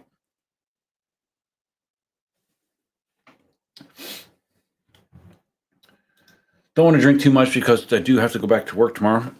Tomorrow's my first full week of work in a long time. My first full week of work in, wow, 3 weeks, between 3 weeks and a month. It's been, yeah, it'll be my first full week of work in a long time. Okay, so Dale, Simon says, I'm sorry, on my Patton, when I'm not going that fast, it feels like I'm flying along. When I ride my EX30 super fast, it feels like nothing. Amazing the difference a slight change in wheel size makes. Yeah, well, when you say that, that's because what you feel unstable on the Patton, Simon, at speed? Because I really don't. I really don't. But I do have the road tire. Dale says, Dawn's membership is too expensive. I had to stop my membership until I start working again. Yeah, I think her membership is $6.99 a month. So it is more, but again, you are really helping her out. You know, I have membership just because, I don't know, just to have it. I've had it for 4 years and I have it very cheap. But in her case, it really, like, if you have a choice to be a member on my channel or on her channel, I would much rather you drop the membership on my channel and be a member on her channel. Even though I do love you, Dale. Dawn is, Duff's is like $2 and Dawn's is closer to 10. No, Dawn's is, it's either $6.99 or $7.99. I think it's $6.99. Yeah, I don't know. I don't know if she dropped the price. If dropping the price would equate to more numbers that would actually work out to be a total net gain. I don't know. I haven't run the analytics. I don't know. Simon, yeah, I was just going to ask you, Dale, what happened to your job? I thought you were like running backhoes and respooling wire and all kinds of shit like that. What happened? Because you moved, or you went to another area of the country, I believe. I saw that. But I can't really keep track of your comings and goings, Dale, because they happen a lot. So Dale quit his job and moved to Adelaide because your mom's not hasn't been well. Okay, well, I'm sorry to hear that, dude. It sucks. That sucks. She has chronic emphysema, but she could be around for a while. Ooh, yeah. That does not sound good. That does not sound good. Oh my God, Tommy's here. Tommy, my photo booth. Tommy is here. It should be my photo booth vibes, not EUC vibes anymore, right? I did catch Tommy. He did live stream. Was that last week or something? As is often the case, it was very random. Him in his car, then driving to where his studio is and walking around randomly in the office and getting distracted constantly. So yeah, Vibes, I don't know. I like what are your plans for this year, Vibes? Are you going to still focus on the Photoshop stuff? Are you going to do more EUC stuff than you have the last several months? What's your deal? Alan's here. Ditto, hey, what's up? Just completed a 60-mile ride. So much fun living in California. Going to try to get out your way in a few months. Yeah. California's good, but Florida's not so bad. I mean, this is really a good time to visit, Alan, because it's the best weather of the year. The downside being the secret is out, and everybody knows this is the time of year that snowbirds come to live in Florida. Snowbirds are people that live in other areas of the country, typically cold areas of the country or Canada, and their lifestyle actually that they have the means to be able to relocate to Florida over the cold winter months and enjoy the beautiful Florida winter weather, and then they go back to wherever they came from in April-ish, probably April. Late March, April. A lot of times they'll stay until Easter and then they'll go back. So, but California is beautiful. I do appreciate the beauty in California. I do. Dale was talking Australian. Oh, okay, Australian dollars. Okay, gotcha.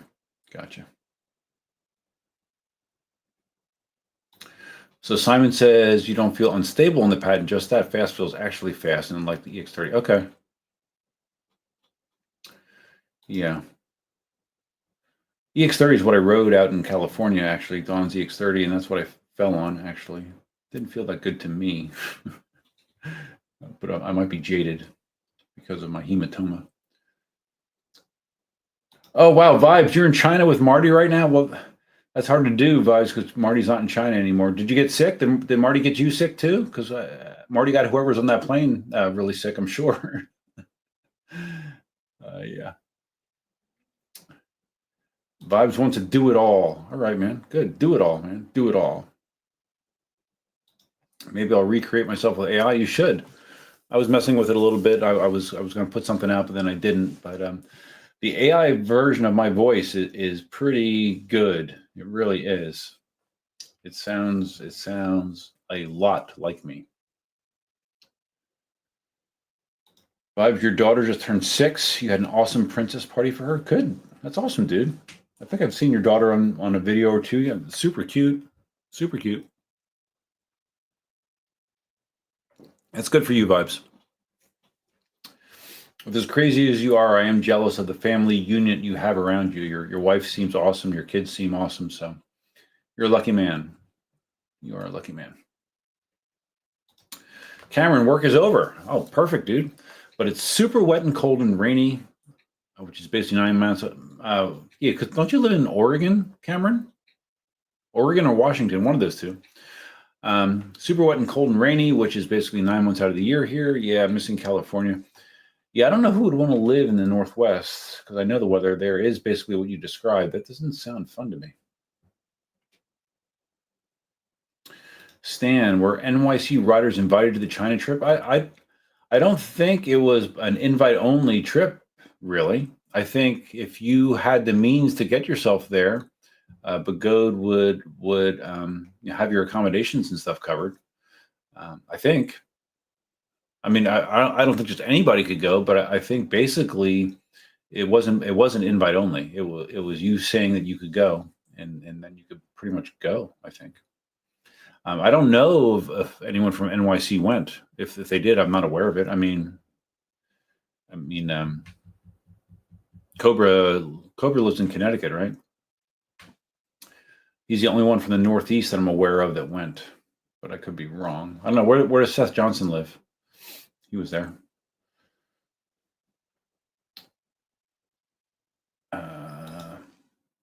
Dale says everyone was Stan. Oh, invited. Yeah. Like I said. So Dale, if you had the money, would you have gone? Would that have been your thing? Would you have hugged the Begode owner?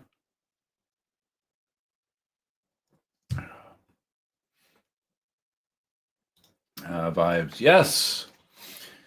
Okay. Let's see, Vibes. You'll appreciate this. Yes, I am in China with Marty right now. Hold on. Who the F is this guy? I thought he was Marty, but now it makes sense that he hasn't spoken a lick of English over the last few hours. Very funny, Vibes. Very funny. I should be back to normal voice. Yes. You're going to try to go on your own, Dale? Yeah, that'd be like royalty, man. If you came in there, they'd probably give you a crown and everything. Fake Marty just wrote off with my EUC. Maybe it was AI Marty. Who knows? I'm just stuck in China walking. I see a Marty doppelganger in Western Australia. Speaking of doppelgangers, it's so funny. Like this happened to me yesterday, and she's told me this before. One of the women that works the drive-through at my local Dunkin' Donuts, she has told me multiple times that I have a doppelganger. That I have a doppelganger that comes through Dunkin' Donuts, and this man whose name is Fred, I believe she said Fred, also drives a Tesla, and she says the resemblance between him and I is shocking. And I'm like, wow, okay, I guess I should meet Fred someday. So evidently, I have a local doppelganger. That being said, I've been told over the years that I look like lots and lots and lots of different people. So who knows? Who knows? So Dale would have loved it. Yeah. It definitely would have been entertaining having you over there. So Cameron lives in Portland. Okay, yeah. Friends are here in position at a job. Love it in the summer, hate it in the winter. Yeah. Yeah, all those rainy days would get to me, I think, for sure. Captain Send It would have gone in a heartbeat.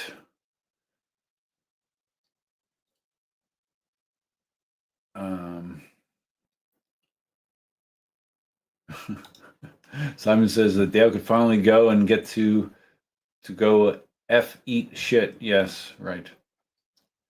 Captain Send It, you're going to try to get a sponsor and try to, what is this? Did Begode say they're going to do this annually now? Okay.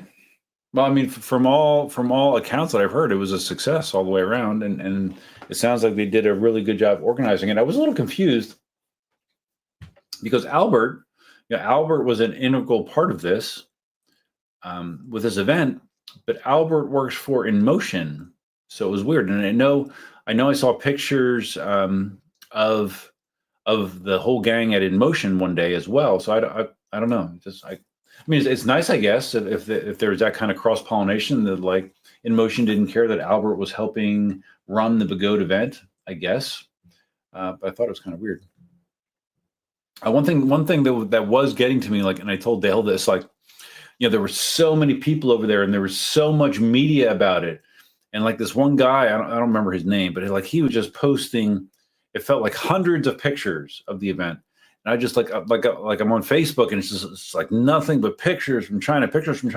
And I eventually had to just hide that guy because I was having media overload from China. I don't know. It was getting to me at some point, so I had to cut down on that feed. But like I said, it sounds like everyone had a great time, and if it went well and Begode deems it as a success, then I would imagine that they would do it again. Vibes, I know you're ranting here, Vibes, but I can't follow your story while I'm live streaming. But chat can. Sure, chat can.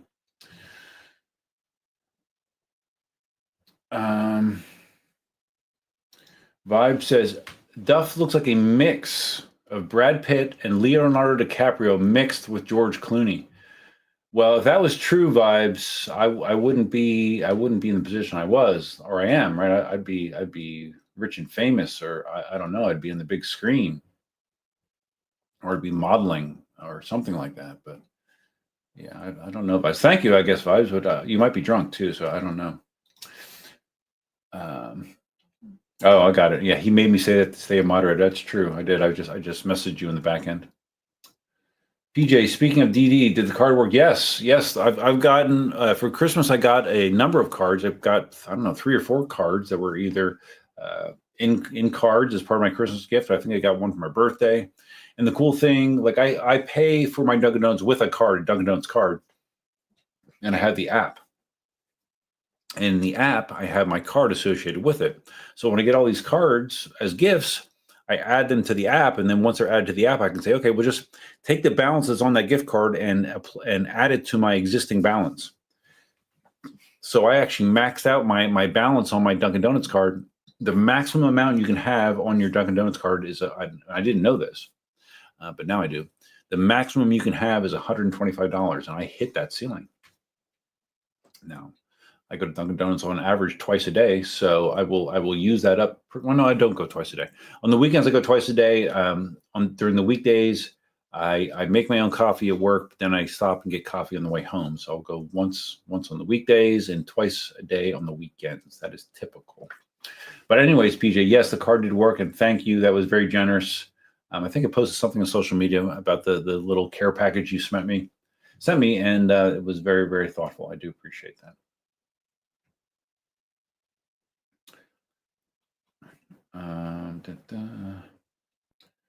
Dale says the footage was pretty crap. Well, I didn't watch the race footage, Dale. I was just talking about like all the pictures this guy was taking of the event. I don't know. It eventually flipped something in my switch. I'm like, I don't want to see any more freaking pictures. It was too much, because it was endless. It was endless. Captain Sendit says, in regards to the Begode event, I hope it will be annual.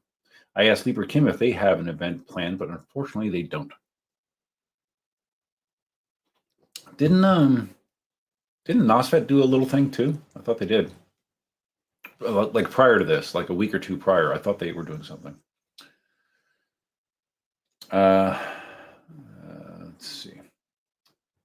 Stan says, yeah, the cross-pollination is interesting. I believe someone shared there's a prominent Chinese family that owns multiple EUC companies, and Albert and Jack are part of this EUC royal family. Really? Well, if that's true, that's news to me, but good for them, I guess. But if that's the case, then why was Albert like working for e-wheels and stuff? And why was Albert working for EVs? Like if he was part of an EUC royalty family, he wouldn't need to do that, right? So I don't know, Stan, I don't know if that's accurate or not. Rogue travel. What's up with the China trip? If you're paying attention to Vibes, Vibes is giving his AI recap of his make-believe China trip. The actual China trip has completed. I believe everyone is now returned from the China trip, as far as I know. PJ, $125. Wow, lots of coffee. Yeah, like I had so much of a balance in there. Like I splurged a couple times, and they have a seasonal donut called the Whoopie Pie donut, which I've never seen before. And like when I saw it on the menu screen, I'm like, oh, Whoopie Pie donut, I gotta try it. It was like over 400 calories, which I don't really like to eat that much wasted calories, but I did. And it was basically one of their chocolate glazed donuts. Cut in half, and then in the middle, it looks like they took and in between it, it's almost like an Oreo. They put like this cream filling in between the halves, and then in the middle they put more of it, like a blob of it in the middle. So it's kind of a mess to eat. It was interesting. I don't need to have one again, but because I had such a fat balance, thanks to generous people like yourself, PJ, I did indulge in one of those donuts. Cameron says, do the quote, what celebrity do I look like thing online? I haven't heard of that, Cameron. I don't know. I've never heard of that. Dale says, Lieber Kim boss is Begode boss cousin. KingSong owner is ex-Gotway employee. Okay. Thank you for that lineage, Dale. Well, I mean, I know that there's a lot of relatives involved, but I didn't know the exact connections. Rogue travel, I only ride Lieber Kim, Begode, and Extreme Bull, all in the family. Okay. Let's see. Well, right now, I have an InMotion, a Begode, and a Lieber Kim wheel. Those are my main wheels.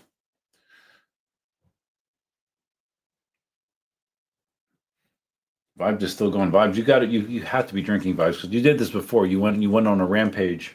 A chat rampage, just a nonstop stream of consciousness, and it feels like that's what you're doing now. That's okay, because you're the Vibes. So the name of this stream was looking back and forward. If I look back at 2024, let's see. I mean, I can look at it at multiple angles. Like if I look at it from a wheel angle,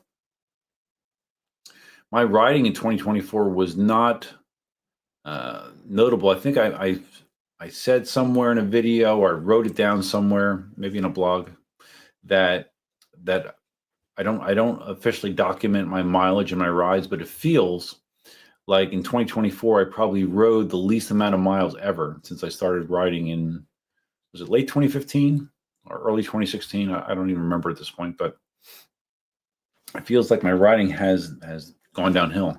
But the weird thing is even though I haven't ridden a lot of miles, when I went out to California in early July, I actually rode better than expected, and much better than when I did it 18 months prior. Like I handled myself way better. I did a 90-mile ride in the Sherman L, standing the entire time. The longest ride I ever did by almost twice. No, the longest ride, no, I shouldn't say that. The longest ride I ever did previous to that is I did 70 miles 2 times on a range test. But I don't ever ride that long. So yeah, like that it was weird that I had that dichotomy where I performed really well in California, but overall this past year I haven't ridden much at all. I only bought 2 wheels. Well, only acquired 2 new wheels, and yeah, but and I think with me riding in California so well is because I was feeling really well physically. The last 2 months, that has, whoa, shit! I shouldn't have touched the camera. That was dumb. I gotta hold on. Okay, that's fine. The last couple of months, though, there's been a reversal in that health situation where I have had consistent issues with lower body pain, and it's been very annoying for me. So I don't know. 2024 was really a mixed bag. In the beginning of it, I was really in a dark and down state, and then there was portions of the year that were really good as well, and memorable, and all that kind of stuff. So I don't know. Like if I would give 2024 a rating, what would I give 24 as a rating? I don't know. I don't know that I want to really. But now we are in a new year, and what do I expect? What do I expect the new year to be for me? Oh wow. I know what I want the new year to be for me. I want it to be simpler. I want things to, I don't know. I have a big problem with overthinking situations, which can drive you insane at times. And I think I need to try to do things that just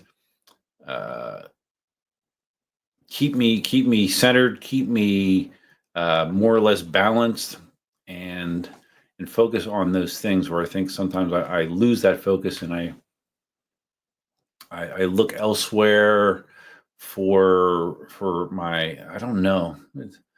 Maybe, I'm drinking beer, so maybe I can't even express this well, but the goal always is to be happy, right? To have the best quality of life you can have. And now I'm 57 years old, which when I say that, man, it goes through me. I mean, that's 57. I I remember when I was 30, and like if someone said that they were 57, I'd be like, oh, that dude has one foot in the grave. 57. That's way old.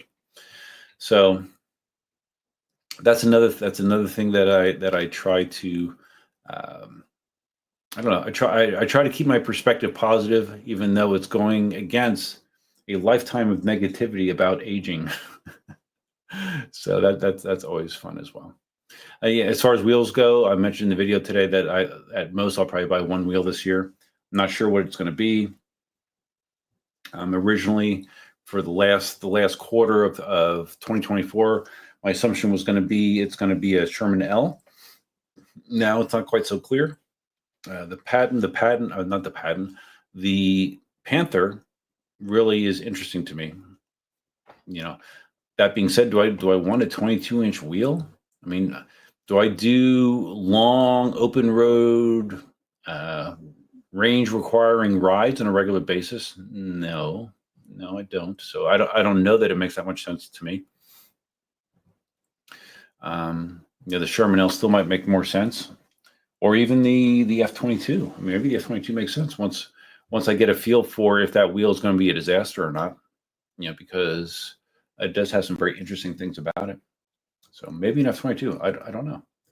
It is TBD, to be determined. To be determined. But as far as other goals go this year, like I have some financial goals. Like I have about less than 5 years and change until I can get my full retirement from my job, which I have been. I can see the light at the end of the tunnel. I can see it. And I want to try to make sure that I am in as good of a position to retire at that time comfortably, not have to worry about it, and then just focus on what I want to do. Ideally, I'd like to retire tomorrow if I could. That would be financially stupid to do that, because I've invested a lot of time in that. So that is my goal, is to just try to align myself to the best possible outcome when that time comes.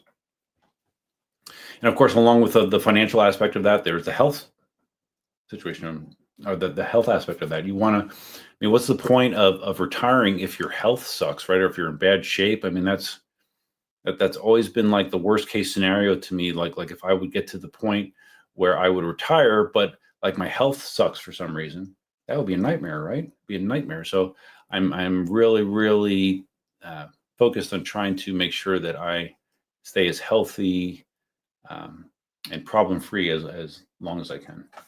So that's another goal. Yes, I'm rambling a little bit. I apologize. It happens sometimes. Let's see. Road Travel says, I think it would be cool if there were more companies involved in EUC.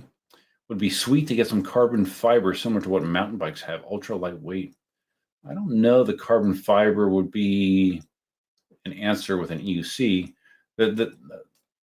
What people are, or what companies are using nowadays, is this magnesium alloy, which evidently offers good strength but significant weight savings. Downside being, presumably, it's more expensive. But that's what the latest generation veteran wheels are using. I believe the Blitz used a bunch of magnesium components to cut weight. So that is something that you might see more of, but I don't believe it'll ever be carbon fiber. Oh, one thing I did want to mention too, as far as 2024, is I mentioned it briefly in the video I shot today, that one of the things I did do recently was buy a firearm. I might have talked about it on a live stream before. I've never even shot a conventional gun before. Like I've had air rifles, I've had airsoft guns. But I never owned or shot a real gun. I have some friends that I go to the gym with. They're gun enthusiasts, and they've been bugging me to go to the range with them. So I decided to pull the trigger and finally, pun intended, I guess, and buy one. It's a handgun, and my intent is, my one buddy, he's actually ex-military. He was a sniper in the military, actually. And my hope is to kind of get some instruction from him and see how it goes. It's kind of weird. Like there's been a lot in this last year. There's been a lot of me trying things or shifting my position on things differently than what it's been in a long time. And I don't know exactly where that comes from, but I have been more open to different things, and gun ownership is one of those things. It's like I don't have security concerns, like where I live is extremely safe. Like I have no concerns about getting robbed or mugged or anything like that. So it's more, I would say it's more of a curiosity than anything. I do have curiosity about things that I have not done before, and this is one of them. So we will see how that goes, and if I like it or not. Maybe it'll become like my other hobbies, like electric unicycles and pickleball. Like, soon I'll have a massive gun collection. I doubt it, but you never know. You never know. Dale says 2024 is great for me with wheels. Yeah, you got the Lynx and the Patton, both for a very minimal money, right, Dale? I wish I was as well known as you are, Dale, because I don't get any of those kind of offers. You know, here I am with a YouTube channel with almost 15,000 subscribers, and I'm not getting those kind of offers. Speaking of my channel, I am in the process of trying to collect my first ever flat cash sale for doing a video review with the Shift Robotics with those powered roller skates. You know, a lot of times, like if you do a review on something, your payment for it is you get to keep the product, right? And that's been pretty much the way all of my reviews have gone. With this company, you do not get to keep the product, but they are supposed to pay you for the time that you spent reviewing the product. So I still have not gotten the payment, but I did sign up for it. So this could be my first ever cash payment for doing a review. And my 5-second review of those things are interesting, but too expensive, too loud. Yeah, those would be my two major drawbacks to those things. They're too loud and too expensive, and you kind of look like a dork when you're on them, actually. But you know, let's see. Captain Sendit said 2024 was the best year for EUC group rides for me, riding with so many Australian groups. Good, dude. Nice. The only significant group riding I've done this year, well, I did group riding when Dawn was here in March, last year, I should say, when we went to the East Coast and rode with those guys. And then out in California, of course, I did group riding. Which isn't something that I naturally seek or need to have, but when I do it, generally it's a good experience. So, Stan, you blended well with Callie. Callie takes EUC riding seriously. Would you relocate? I've been to California 4 times this year, a lot. So I am in a way it sort of feels like a home away from home, sort of. Would I relocate to California? Well, when I retire, I don't know. I mean, I think there is a strong possibility that I could relocate once I hit retirement age. You know, that I've had my fill of Florida. So I don't know. There's a lot of things about California that are annoying. It's a very expensive place to live. There's a lot of weird shit that goes down in California. Weird rules, weird people. So I don't know. I don't know, Stan. I don't know what the future holds. One thing I've learned in 57 years is whatever you think is going to happen, it's unlikely. You don't know. You really don't know what's going to happen. So trying to predict the future is a futile effort, in my opinion. So I don't try to. I just try to keep myself loosely within these boundaries of what I want to happen. And then I kind of bounce off them, as you know, you kind of bounce back and forth over this wide range of possibilities. And hopefully you eventually wind up where you want to be. That's kind of my feeling. Stan, you're rolling the dice on the. Oh, you're going to get a Panther? Okay. Yeah, I'm at the point where I'm not interested in being bleeding edge. I used to when there was a lot less wheels out there in the market. I was more and there was a lot less content creators. I almost felt obligated to get wheels as early as possible in the cycle. I don't feel like that anymore. There's way too many wheels. There's way too many people doing content on EUCs. So I don't really care. I would rather let someone else take the initial lumps if a wheel has problems right out the gate, and then get one after that. It doesn't. At one point that bothered me. And now I don't care. Dale doesn't even bother following what's current with Begode anymore because it changes so much, right? Yeah. I mean, I follow it, but it's literally a merry-go-round. It changes too quickly, in my opinion. But like we talked about earlier, I guess it's working for them because they have done that for a very long time, and it's accelerating. If anything else, it's getting worse. Like they are releasing wheels even faster than they used to, and it was fast before. Stan, I should run for governor of Florida. No. Generally speaking, most people are happy with Ron DeSantis, and I could care less. I'm very I'm very turned off by politics nowadays. And we went into this in detail the live stream before the election. It's just, I just think regardless of the party you support, there's corruption and shady shit that goes on either way, and it's all controlled by big money, big money. PJ, so you're a gun virgin? Yes, I am. I have plenty of guns plus an 800 what? Oh, an 800-pound gun safe. What did end up getting? I got it's a Rock Island 1911 A1 10 millimeter. Typically 1911s are 45 caliber, but they do have a 10 millimeter version of it, and that is what I got. I bought it at my local Rural King, which is where I used to buy all my chicken supplies. Chicken food, chicken, everything chicken. That's where I actually got the chickens as well as chicks at Rural King as well. So I hadn't been there in a long time. It was kind of weird because I used to go there almost every weekend or every other weekend at most, or at least. And always time I'd be walking by the gun section. And it was always very busy. I never went there. That whole process was kind of annoying. Because it seemed like the staff there didn't really know what they were doing. When I went in there and I asked the guy, I said, okay, well, I want to get a gun. Like, what's the process? And he said, well, are you a Florida resident? Yes. Do you have any felonies? No. Okay, well then you can just go on the computer, answer these questions. There's 26 questions you had to answer to verify that you are eligible for gun membership. Like you're not crazy. You've never been committed. Never was a criminal. Answer those, and then you can get it. But that wasn't true.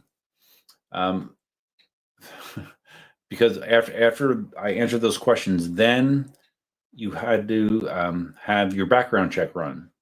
And what he told me at first, he said, okay, well, we got to run the background check. Just walk around the store for 15 minutes and come back. And then you should be good to go. And I'm like, okay. So I gave him like 20 minutes or 25 minutes. I came back and that guy wasn't there anymore. But then another guy or a woman was there, and she said, "No, your background check didn't come back yet." And I said, "Okay." Well, the guy said 15 minutes, but okay, I guess it's taking longer. And then I was there for another 15 minutes, and I said, "Hey," to another guy that was there. I said, "So what's the deal?" The guy originally said 15 minutes to get your background check. And the guy said, yeah, no, they're running slow. And I mean, we had a guy that waited here for 4 hours to get his. And he said, my advice would be just for you to come back tomorrow. And I'm like, oh, okay. Well, I guess I can do that. So that was on a Saturday. And then I made arrangements to go there Sunday. And I drove out there Sunday morning. And I talked to the guys and I said, okay, well, I did my background check yesterday. It was supposed to be done. Can you check and see? And he says, oh, yeah, your background check is good. And this was on Sunday, the Sunday before Christmas. But he said, oh, but you can't pick up until Friday. I'm like, what? What do you mean? The guy said, I just need the background check to clear. And he said, yeah, well, no, he meant that is the case if you have your concealed weapons permit. If you have your concealed weapons permit, then you can get a gun the same day that you clear the background check. If you don't, then you have to wait 3 business days. And because of the holiday in there, Christmas Eve and Christmas, that's why I had to wait until Friday. So it wound up taking almost a week for me to get it. So, but anyways, I got the gun. I had 2 boxes of ammo. I was advised that I should get some practice ammo. I have to see if I can get that at Rural King. And I bought it. It only came with 1 magazine. I have a second magazine as well. So it's not a fancy gun, but it should work fine. 1911 is a proven design. So that's what I have. I think it's an 8-round clip, I believe. Marie, I just answered your question about what HG I wound up getting. Larry would vote for me. All right. Well, if you move to Florida, Larry, and then if you move to Florida, then I'll run for governor. You can write my name in. I would do that.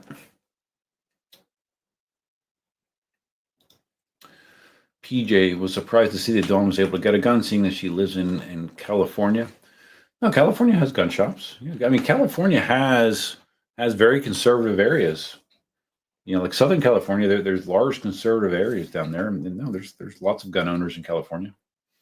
I believe the cool down period though is longer in California. Like I said, for Florida it was 3 days. I think California is 10, so you have to wait longer in California.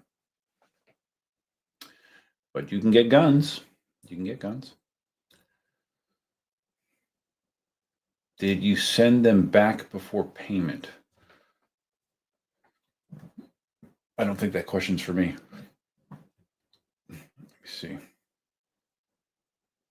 Or if it is Spartacus, I don't follow what you're referring to. It's probably something that I said that I'm not putting the connection together.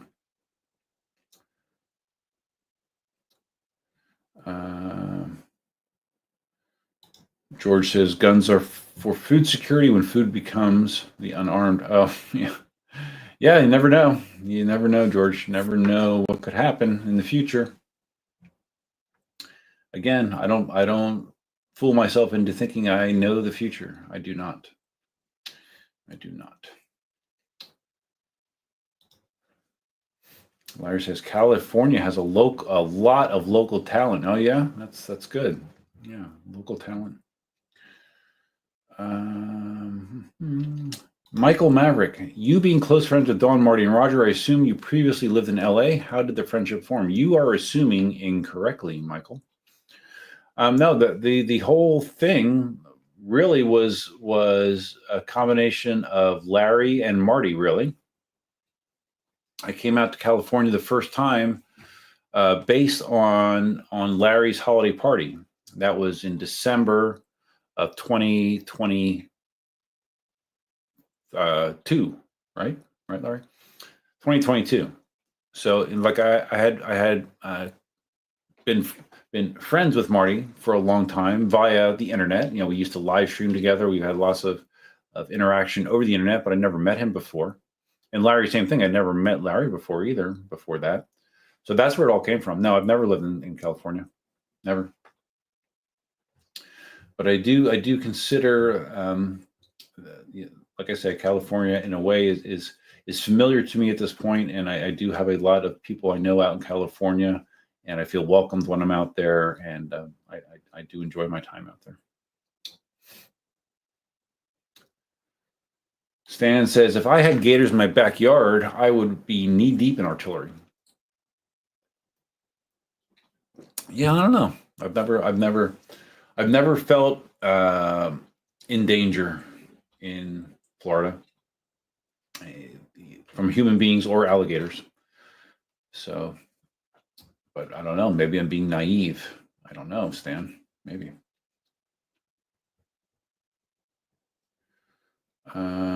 Comments between the Australia guys.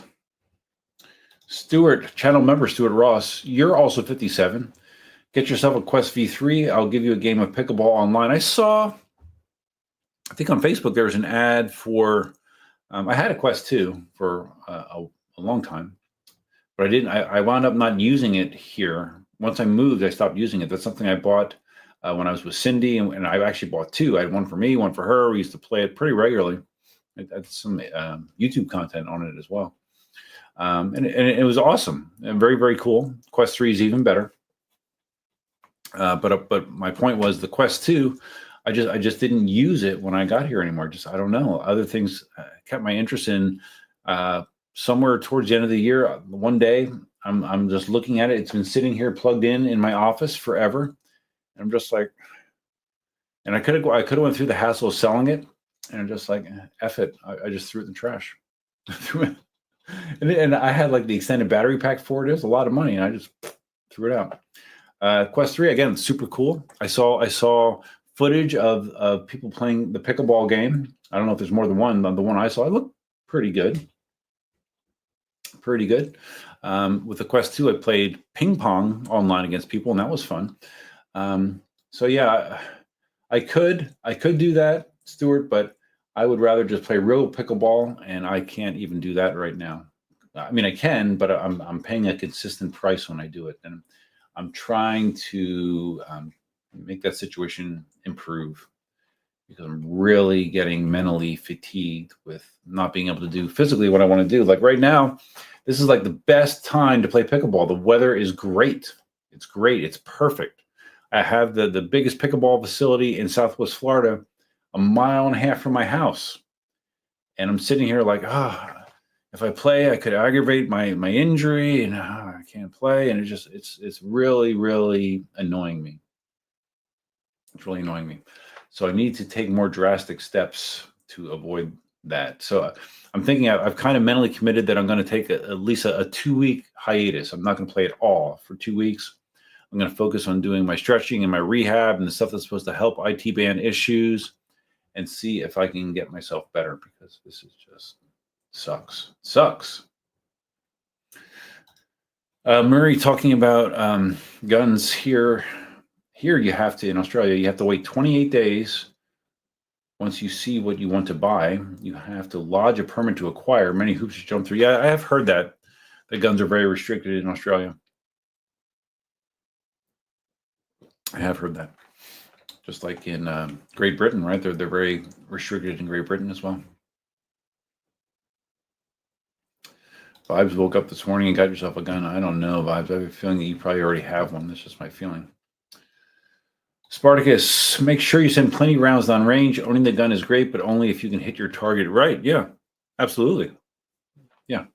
No, I do plan to put the time in. And plus, I respect. I mean, a gun is nothing to F with, right? You need to know what you're doing. You need to know how to operate it safely. You need to, it's not a toy. So no, I take it seriously, and I'm not going to go. Like I haven't even loaded the clip. I mean, I could load the clip, and I could probably go in my backyard and fire it into the berm in my backyard if I wanted to, but I'm not going to. I'm going to wait until I have someone that is well versed to train me. And I might get my concealed weapon permit. You need to have a gun safety class to qualify for it, but I think other than that, there's nothing else, which I could do rather easily. And my office actually. One of the many functions that our office does is they do issue concealed weapon permits. And to get that, like I said, you have to have the gun safety certification, and you have to get fingerprinted. And they have a fingerprinter there. You have to get fingerprinted, and then pay, I don't know, $100 or something, and then you have your concealed weapons permit. So the advantages of having concealed weapons permit is because I think last year Florida changed their rules that you can concealed carry without a permit in Florida. But there are still advantages to a concealed weapon permit. Like I said, one of the advantages is being able to get a gun the same day that you pass your background check.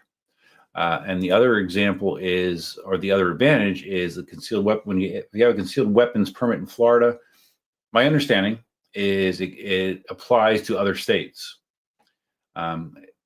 If you don't have a concealed weapons permit, you can't be carrying a gun in other states. So those are two of the advantages of having one. Spartacus says a pistol is good, but when it comes to home defense, nothing beats a pump shotgun, hands down. It's funny you would say that, because originally that was what I was going to buy. I was going to buy a pump shotgun. Just because I think just the sound of racking a shotgun, when you rack it, that is a deterrent in itself, right? And in close range, you're not going to miss. You're not going to miss because you're spraying the shell or the pellets in a wide diameter. You're not going to miss. So, and that might be something that I get as well. I there's a strong possibility that would be another gun that I would buy, just because there's something about it. And they're not that expensive. I mean, you can get expensive shotguns, but yeah, just a simple one would be enough for me. So that might join my collection as well, Spartacus. Dale, what? You threw it out? Yes, I did. Mm-hmm. You'd be surprised since I moved, Dale, the amount of things that I just threw out / gave away. Like at the old house before I moved, thousands of pounds, thousands of dollars of things I would just take out to the front of the house and put it in a pile by the end of the driveway. And the scavengers would come in and they would just take stuff, and they got some great deals because there was things that I'm at the point in my life where I don't even want to borrow. I don't want to deal with selling something. I'd rather give it to someone that I know. If I don't know someone that needs it, I would rather just give it away. Where I live now, I can't really stick stuff at the end of the driveway and just let scavengers come. So yeah, I just threw it out. I did. And I think when I bought that thing, I mean, the Quest 2, when it came out, I don't know, it was $400, and all the accessories I had for it, it's a lot of money. It was. And I threw it out. Yeah. PJ says, surprised you got a 10 millimeter. Heard those have a pretty good kick. Well, I don't, what, significantly more than a 9 millimeter? And I would think a 45 would have even more kick, right, PJ? So anyway, we'll find out. I have strong hands. I have a strong wrist. So I think I'll be okay. Vibes got a Quest 3. Oh, got you a Quest 3 for Christmas. Yeah. No, I've heard it's awesome. Yeah, it looks awesome. I'm just for what it's really weird. Like when the Quest 2 came out and I was exposed to VR, I thought it was the most amazing thing. And it is. It is. It's super, super cool. But something, maybe because it's something that Cindy and I did together, that for whatever reason, once her and I were not together, I just lost interest. I'm just like, I don't feel like doing this. Not because it's not fun, not because it's not cool. I just something disconnected in my brain that I didn't want to do it anymore. And that continued once I moved. And yeah, so that's where I got where I am. And I've had no desire to buy a Quest 3, even though I know it's cool. Hopefully, Vibes, you didn't buy the Apple Vision Pro, right? What a cluster F that is. Imagine being one of those poor suckers that paid $3,500 for one of those things, and Apple basically walked away from it within a year. Oh my God, what a cluster F. Dale, if you're ever going to throw out a mic, send it to me instead. Well, I'm not going to throw out a mic, but I might be, I don't know, I might upgrade my wireless mic at one point from a DJI mic to a DJI mic 2. So if that's the case, it's not so easy to send you anything, Dale, because you're in Australia. So even sending a freaking paperclip costs $50. It's very expensive to ship to Australia, but yeah, we'll see.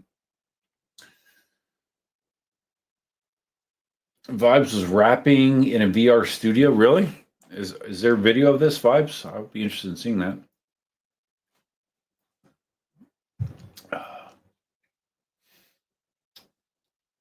Let's see. Looks like Devo popped back in here. Spartacus asking Vibes if he's warming up for a stream. Yeah, are you, Vibes? Are you warming up? I know there's been multiple times that you've streamed my stream for some reason. So yeah, that's fine. You have my permission. Stan has always thought that EUCs and guns were perfect partners. I wonder when the military will implement such tech. I've seen videos of guys riding EUCs and shooting guns. I don't know. Perfect partners? What you're thinking? The mobility you have in an EUC while being armed would be a good combo. I don't know. I've never thought about that.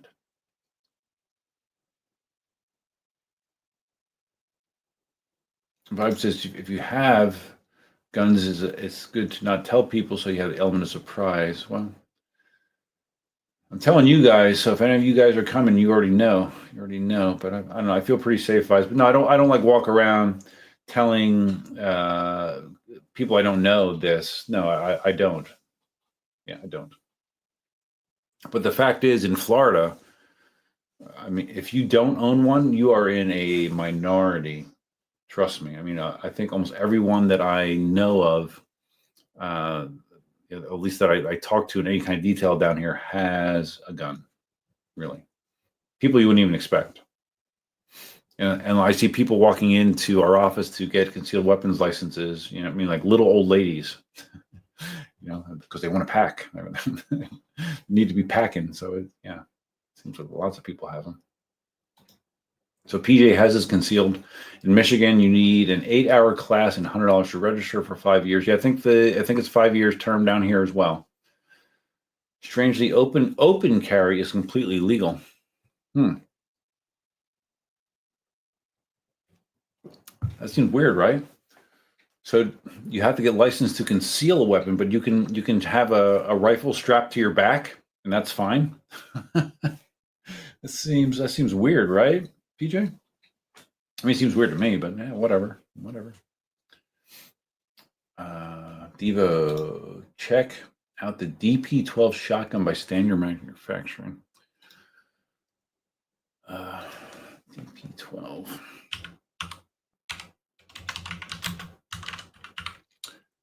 Shotgun.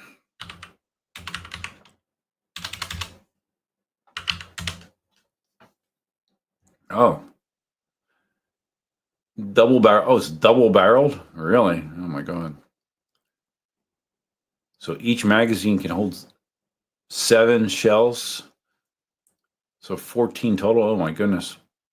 Well, 16, I guess, if you have one in each barrel. Okay. Yeah, that sounds like that would have a lot of stopping power. Yeah, a lot. Also, doesn't sound cheap. Let's see how much does that cost? Oh, it doesn't. I don't know if I do Google shopping for that, it doesn't even come up. It's probably filtered. Like you can't show gun prices. Oh, here we go. $1,600. Okay, that's not cheap. I'm looking to spend probably less than $400 on a basic shotgun. So Stan agrees. Shotgun is American. Yeah, America. Yeah, it kind of is, right? And the sound alone, yes, it totally does, right? If you hear that sound, you are going to stop dead in your tracks. That is my feeling. I know I would. So, yeah, I don't know. I just think it'd be kind of a fun addition. Not that I anticipate ever having to use it in that way, but I don't know. Again, this is a shift in my viewpoint and thinking. There's been a number of them. Yeah, Devo. I looked at the DP12. Yes, it looks impressive. Yes, but also there's the sound of, like, even with this handgun. When you're cocking the slide. I mean, that's another sound that anyone that knows anything about guns, that is a sound like you better beware, because that means that you have a round in the chamber, more than likely.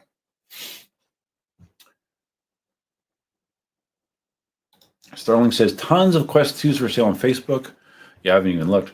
All getting around $100. Oh my God. And not selling. I haven't used mine in a couple of years. All right, well then you understand, right? So I could list it for $100 and deal with the hassle of that and all the scammers on Facebook Marketplace, or I could just throw it out. So I just threw it out. Stan, did the Apple Vision Pro flop? Yeah, it flopped. It flopped so much that it's discontinued, Stan. Apple is not making it anymore. Yeah, so yes, it did flop. $3,500. I mean, you remember all the buzz when that came out? Like, people were just like losing their shit. Like, oh, it's so cool. Look at me walking out in the town with my Apple Vision Pro. Because one thing it did have is it had pass-through vision that was basically the same as just looking through glasses, basically. It did have that, but like, you saw videos of people in subways wearing them, people walking into fast food and wearing them. I mean, just looking ridiculous. What would be the best combination is if someone was wearing the Apple Vision Pros and riding the Shift Robotic Moonwalker skates at the same time. You would have achieved full geekdom if you did that. That would be, and you would have a lot of people looking and probably laughing at you as you went by.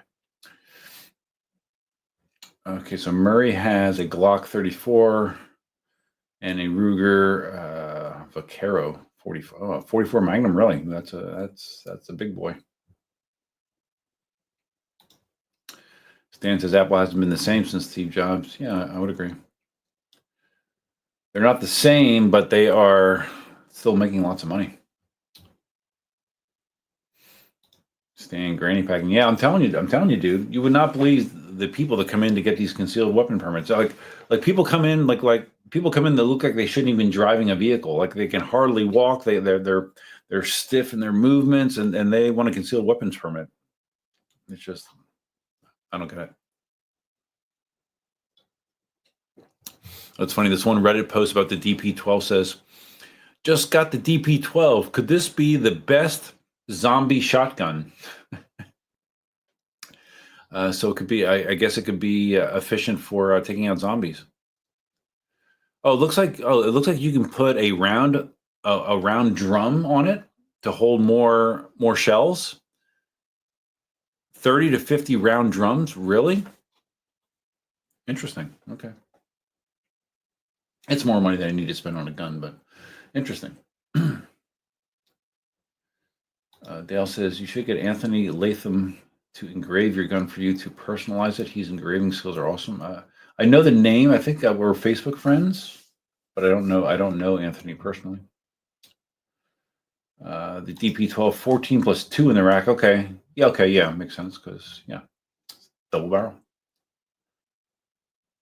PJ, the best all-American shotgun is a Remington 870 12 gauge. Okay. Keep that in mind.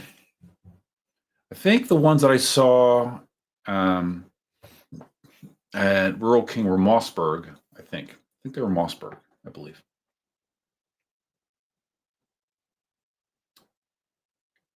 Devo says, in Florida, you can get cool guns. Here in California, we get very few. Well, I've seen some of the ones in California, and it seemed like a big selection. I mean, there's probably more at Rural King. And it seemed like the pricing was better at Rural King, but my one buddy that's into guns that I go to the gym with, he said that the best place to get guns is down here in Florida. A big thing are these gun shows, and they have them like once a month at like some civic center in Lee County, and evidently you can get really, really good deals on guns and ammo at these shows. Again, though, the gotcha is to get a gun. You if you don't have your concealed weapons permit, that I think you're going to still run into that same situation where you have to wait 3 days, I believe. But yeah, gun shows evidently are the place to be for those kind of things, and that's another thing I never thought I would do. I would never consider going to a gun show, never, ever. Now I am. I'll probably go with my buddy and check it out. 44 is a heavy pistol. Yeah, I'm sure it is. Devo, get a bullpup shotgun. They're nice and compact and hold a lot of shells. Never heard of that one. Bullpup shotgun. Okay, lots of suggestions here. Lots of gun ownership out there in the EUC community. I'm not surprised. Spartacus says rules for carrying an uncased long gun on your back on EUC. It's legal as long as it is unloaded. Okay, so you can open carry if it's unloaded. Okay. Simon has a samurai sword for the zombie apocalypse. Looks cool. Never runs out of ammo. I do not have a samurai sword. Closest I have is a machete. I have a machete that would do some damage. I mean, it's, I don't know, that long, probably. Not like a sword, I guess, but Hey, Marty's here. What's up, Marty? I watched your video, your China video that I think you posted it today. It sucks that you were sick. I'm hoping you're feeling better now. Happy New Year to you, buddy. And it sucks to be sick when you're doing something like that. But it still seemed like you had fun, so that's what matters. The heck with all these shotgun recommendations. Benelli M4. I should be taking notes, writing these down, right? I mean, I'm not looking for top of the line. I'm just looking for something for fun. If I was seriously concerned about my safety, then maybe I would be more worried, I guess. Oh, Stan, yeah, Stan, you can Marty earlier. Stan asked this question. If you're here still, Marty, I don't know if you're just popping in. Marty, will the suspension setup on the Panther be for all Begode products? So I guess he said that he thought that you said something along those lines, that Begode was looking to migrate, if not all, more of their wheels to that mid-mount suspension. So if you did say that, perhaps you can expand on that. Because if you said that, I did not see it, I did not hear it. PJ says a large portion of my disposable income is spent at gun shows. That's funny. Yeah, I don't want to get to that point. I have plenty of things to spend my disposable income on already. I don't need another thing to spend disposable income on. PJ, yeah, I'm not anticipating going crazy with this. That being said, I have not gone to a range and even shot my gun yet. So maybe, I don't know, maybe that'll flip the switch and I'll be like, oh man, feel the power. I don't think so, though. I'm not anticipating that, but never say never. Spartacus, the Remington 870. All right, I need to look it up. Let's look at that one. Because, I mean, the DP12 is pretty interesting. Remington 870.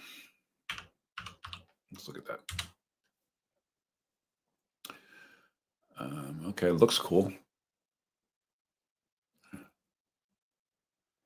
Classic lines, ultimate strength, and smooth, effortless operation. Looks like a brand new one. $466.99 is the first price I see for that. Not horrible. How many rounds does it hold? Oh, I guess it looks like you have different options there.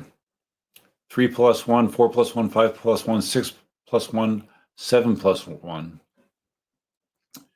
So you can have a maximum of 8 shells, and I don't know if it's configured that way. Interesting. Remington 870. It almost looks like an air rifle in some way, right? Interesting.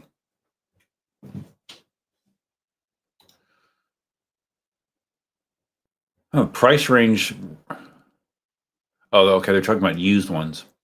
But the price range on a used Remington, $200 to $600. Okay. That's another thing that I need to do is do a field strip of the gun, so you can clean it and maintain it, oil it, all that kind of stuff. I haven't done that yet. I've watched a video on how to do it. I haven't done it yet myself. That's another thing that is important to do, from what I understand. Okay, Marty clarifying here. He never said that about the suspension. I don't know where Stan heard it then. I might have said that I hope they do, but it's truly wonderful. Yeah, it seems like you and everyone else that I know that has tried that, Marty, on the Panther, they've all said it's great, and it is hydraulic, right? It's not an air shock. It's hydraulic, which is a new thing for Begode, and another in-house developed shock. So, yeah, I mean, hopefully it's well made. Hopefully it's durable. It doesn't develop problems with use. But it seems like everyone loves the way it feels. Cobra loved it. Kevin from Alien Rides loved it. You loved it. So, yeah. I have a feeling that it's going to be in your stable in 2025, Marty. That is my feeling. Dale. So Begode's copying Leaper Kim after all the carry on about others stealing from them. Well, Dale, come on. I mean, all you got to do is look at Extreme Bull. I mean, look, whenever Veteran announces a wheel, it seems like Extreme Bull, like within a week, is announcing a knockoff of that wheel, of that Veteran wheel. So this is nothing new. Nothing new. Scampster, what's up, buddy? How you doing? Scampster, a channel member. Thank you for stopping in. Happy New Year's to you. It's now 2025. I am now, since you've seen me last on a live stream, it is now 2025. I am now 57 years old. I went through about a week of illness. And that's probably another reason I haven't live streamed, because like for that time period, like I had no energy or motivation to want to talk. So obviously I'm doing better. We are now 2.5 hours into the live stream and I'm doing okay. I will probably shut it down soon though, because I do have to go to work tomorrow. But yeah, I'm feeling okay. Alan's still here. Marty, Panther or Sherman L? I'm not impressed with the X-Way. Yeah, that's my question. Alan, you might have missed it earlier, or I did post a video earlier today when I was talking about that same scenario. Like for a long time, I expected that my next wheel will be a Sherman L. Now that is not as certain. I am interested in the Panther. The question is, do I want a wheel that big? You know, and I think the projected price on the Panther is right in line with the Sherman L. I think I saw somewhere that they listed a price of around $4,500. So I want to spend $4,500 for a Begode wheel? I don't know. But it does interest me. It does interest me. If the suspension is as good as everybody says, and I believe it is, because these are all people whose opinions I trust. It might. I don't know. Maybe I would like it. We'll see.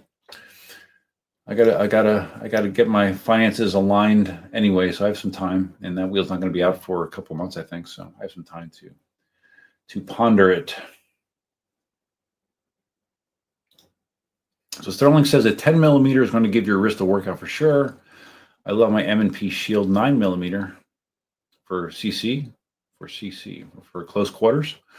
Remington 1100 is a semi-auto scattergat. I don't know what that is. You should be able to find one used for 500 or 700 if you keep your eye out. Yeah. This is a whole new world for me. It's a whole new world. I knew nothing about it. I had no interest in it either. So it's good. It's good to open your mind to new things, right? Keeps the Alzheimer's away, hopefully. Yeah, this is a good place to ask, Larry, because it seems like we do have some knowledgeable gun people here. Because I know why you're asking this. Larry asks, "How do you gun guys feel about the Smith & Wesson 38 caliber revolver? How do you feel about that?" Marty's going to have a Panther in a couple weeks. Yeah, what you made arrangements to buy one, Marty? There? I thought it was still pre-production. Or is it, are they ready to, would this be a production wheel or something less than a production wheel? I'm curious, Marty. But good for you. That's awesome. The question is, if you get this wheel, there would be absolutely no reason for you to keep your Master Pro, right? Is that an accurate assumption? I would think so. You don't know what actual range it'll get, but I don't know. Why would you want a Master Pro if you're going to get a Panther? Oh, Marty backing up Begode. Well, yeah, he was in their factory, so that's rich considering LibreCam stole all their technology when they started from Begode.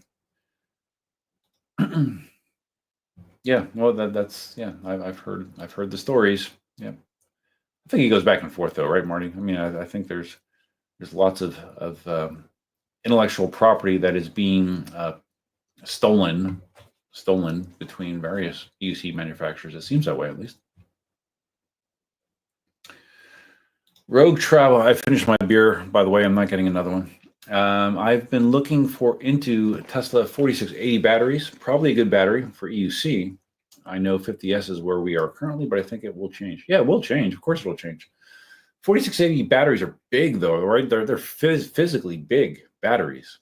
I know that's what Tesla wants to migrate to. I think they are putting that in certain models now. Does the new Model 3 have 4680s? I'm trying to think. That is a physically big battery, but yeah, but if they have the capacity, more capacity than the current batteries, and they can get you more capacity in a smaller footprint overall, that's what matters, right? That's what everybody wants. Marty says the Panther feels more like a 20-inch wheel. Yeah, I've heard that feedback too, that it handles way better than the Master Pro. That's I've heard multiple people say that as well.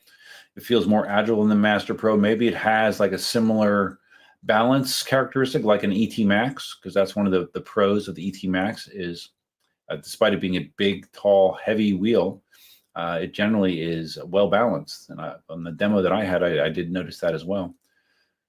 So Marty says the Panther feels like that. Absolutely, the Panther, since that suspension with a 22-inch wheel, will be glorious for long rides. Okay. I don't know, Marty. You might be influencing me towards a Panther. I don't know.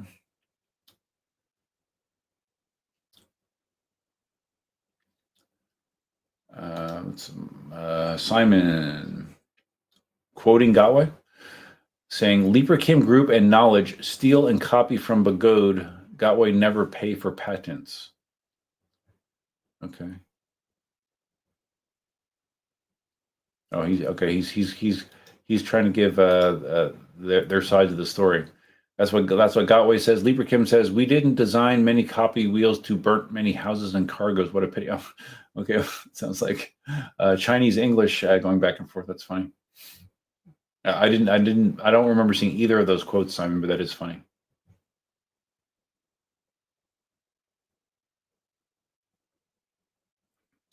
Spartacus, in regards to Larry's question, wheel guns, aka revolvers, are really reliable, but not as easy to conceal. Yeah, because they're wider because of the wheel, right? Makes sense. Although I don't know that Larry's looking to conceal a gun. I don't believe he is.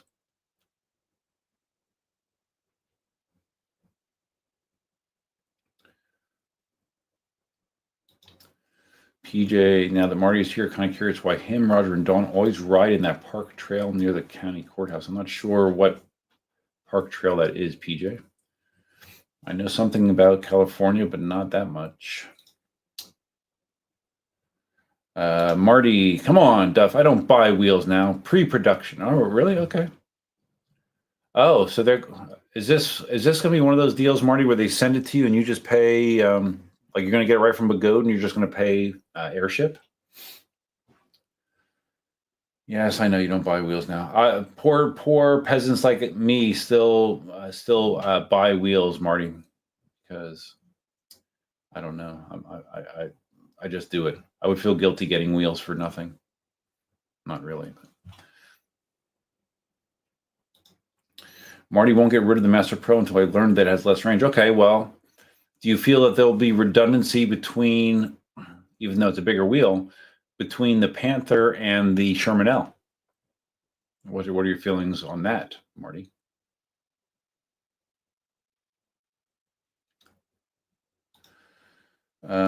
Larry, talking about the gun stuff, I'm asking because, like Duff, I found myself with my first gun. Never use, so I'll be learning it. But it found me, so I'm going to learn it, even though it wasn't a choice per se. Yeah, it's kind of cool, right? It's different. I mean, it's a different experience. It's just it's another unique, different experience. You may find it compelling, you may not, but at least it's an experience. Scamster, guns. One should watch America on the news from the rest of the world's perspective. Oh, I know, Scamster. I know. The rest of the world, compared to the rest of the world, America and their fascination and love of guns is pretty much a unique thing, right? But I am aware of that. Believe me, I am.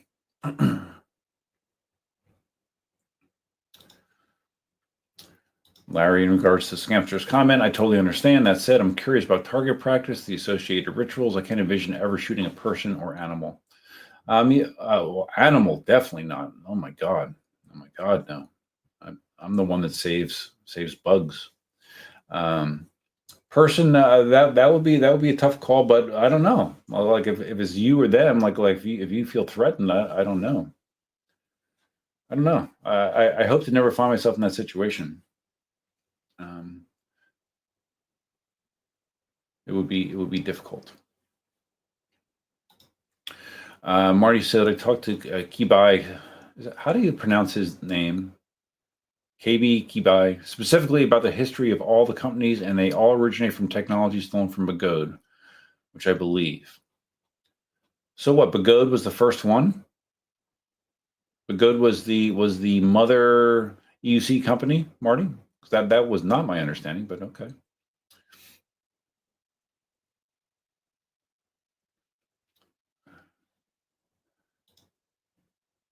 Oh, Larry thinks that PJ is talking about the Fullerton loophole. I have been there. I have been there twice.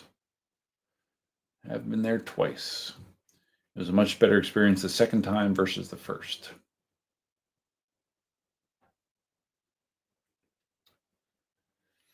George, Dale's point is how Solo Wheels owns the patent for EUCs, and they were the first. Yeah, none of this really matters to me all that much, but George chiming in to Dale, the EUC was an intentionally abandoned patent. Screw subsequent IP rights. It's legally non-patentable outside of China. Okay. I don't know the validity of that, but George is a smart guy. I would not doubt that that's true. Marty says Leem is getting a couple to test. Oh yeah, Panthers. Okay, cool. Cool, man. I think that'll be a popular wheel. So, Marty, did you hear any pricing on the Panther? What I saw was like roughly $4,500 on one. I don't remember what dealer it was that listed potential pricing on it, but I saw $4,500. I think Alien Rides, like you could give them $1,000 and they didn't even list what the potential price is. And ironically, eWheels, let me see if it's still the case, eWheels didn't even have the patent listed on their site, which I thought was weird.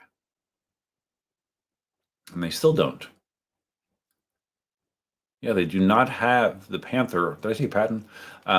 They do not, as of today, still have the Panther listed on their site as a wheel that you can buy from them, which I don't get. I don't really understand why that is. But you can still buy an EX20S from them if you want to.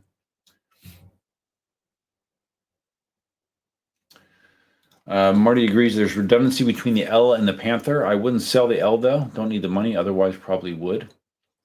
Well, you could sell me your L at a discount, Marty. I'll be happy to take it off your hands. But I know you don't need the money because you are retired and set, and you get your wheels for free mostly. So, I'm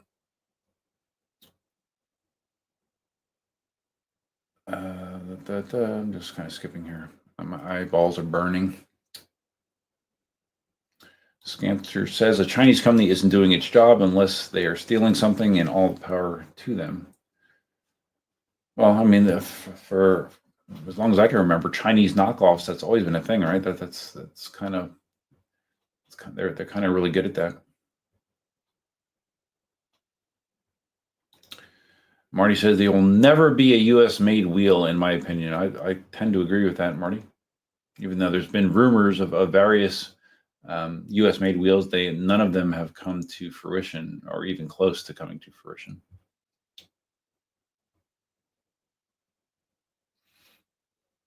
Okay, Marty admitting that Gotway stole from Solo Wheel. Okay. I mean, I don't make my buying decisions based on IP theft, really. Some people might, but my guess is a lot don't. So I'm still on the eWheel site. I'm looking. So the Sherman L 4480. Yes, I don't know. I mean, if the Panthers are, I mean, the Panthers the same money as a Sherman L. I mean, I'm still more of in the camp that I prefer Sherman wheels, but I mean the Panther does look really good. It does. I think it visually looks good. That the stats on it, the specs on it seem really good, and the suspension apparently is really good. So I don't know. Okay, Marty chiming in, no pricing, but probably 4 to 4.5K. Yeah, I can't remember what company it was that actually listed a price. Was it James Van Crofton's company? What are they? Is that Rev Rides? What's James Van Crofton's company?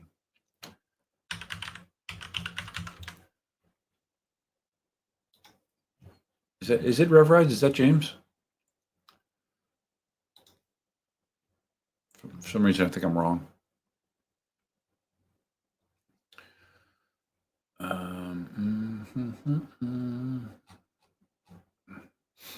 on the Rev Ride site. Yeah, they don't have tons of wheels. Almost every wheel that they have on their site is listed as sold out. Oh, Next Gen Mobility. That's it. Thank you, Dale. Next Gen Mobility. NextGenMobility.org, really. Okay, so yeah, so they had the Panther listed on their site for $4,400. It's listed here. Let me share this.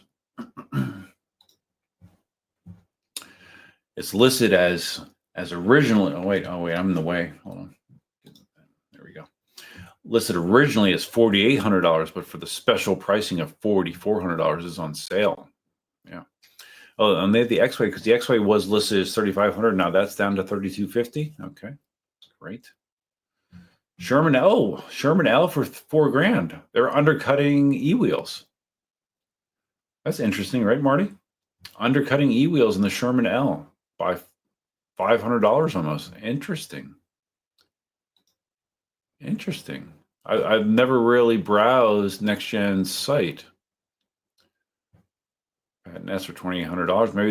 Maybe that's why e-wheels dropped their price in the Patton. Because see what's going on? Because I guess that expired. Marty, maybe you know. Or is NextGen US based? Or are they in Canada? No, yeah, they are.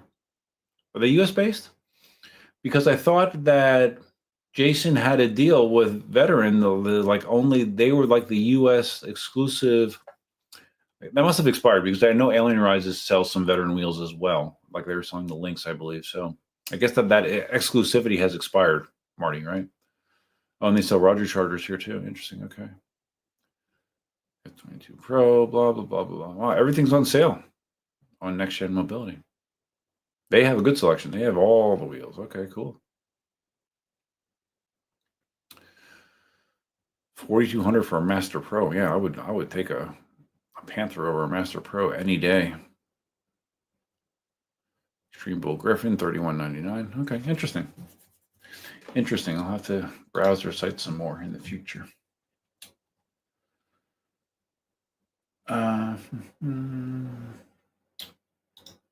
Marty says some super new secret wheels coming out that I got to see. Can't say anymore though. Marty, you say this all the time.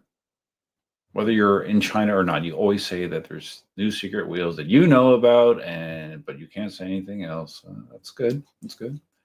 I saw Gotway's answer to the E20. Their dual wheel offering. I don't know how much it costs, and yeah, I don't know.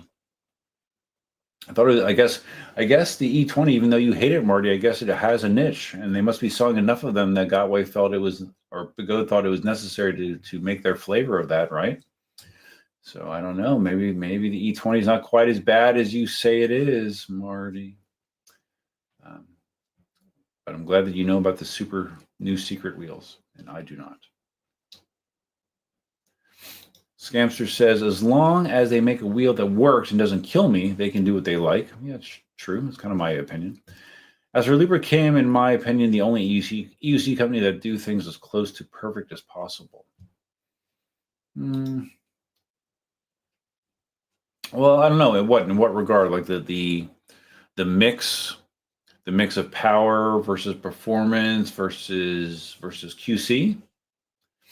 I don't know. I mean, and Emotions QC. I mean, Emotions build on wheels is pretty amazing. I mean, when you open up an InMotion wheel and KingSongs, but I think InMotion more than any of them, you open up an InMotion wheel. I mean, it looks like a very, very professionally done product. Of course, they don't perform to the levels of Begode wheels in the top end, but they're getting there. Okay, everyone letting me know that James is next generation. Now I know, and I will check it out.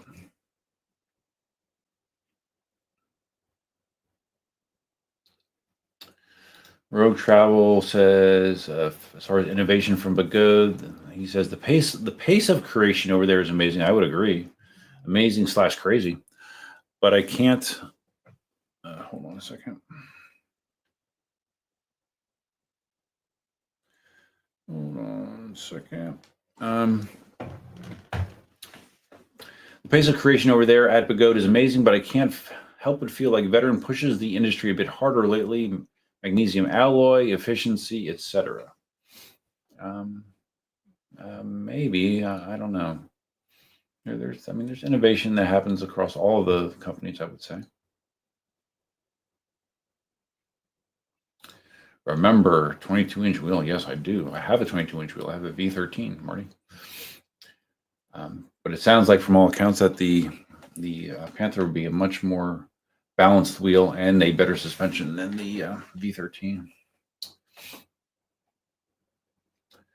Charges at 30 amps? Really? Oof. Well, unfortunately, a lot of normal household circuits will blow at 30 amps. So it's kind of weird that you're at the point where you need to have a dedicated high amp circuit to charge a wheel. That's crazy, right? In my situation, I would never have a situation to have to charge at 30 amps, but it's cool that it has that capability.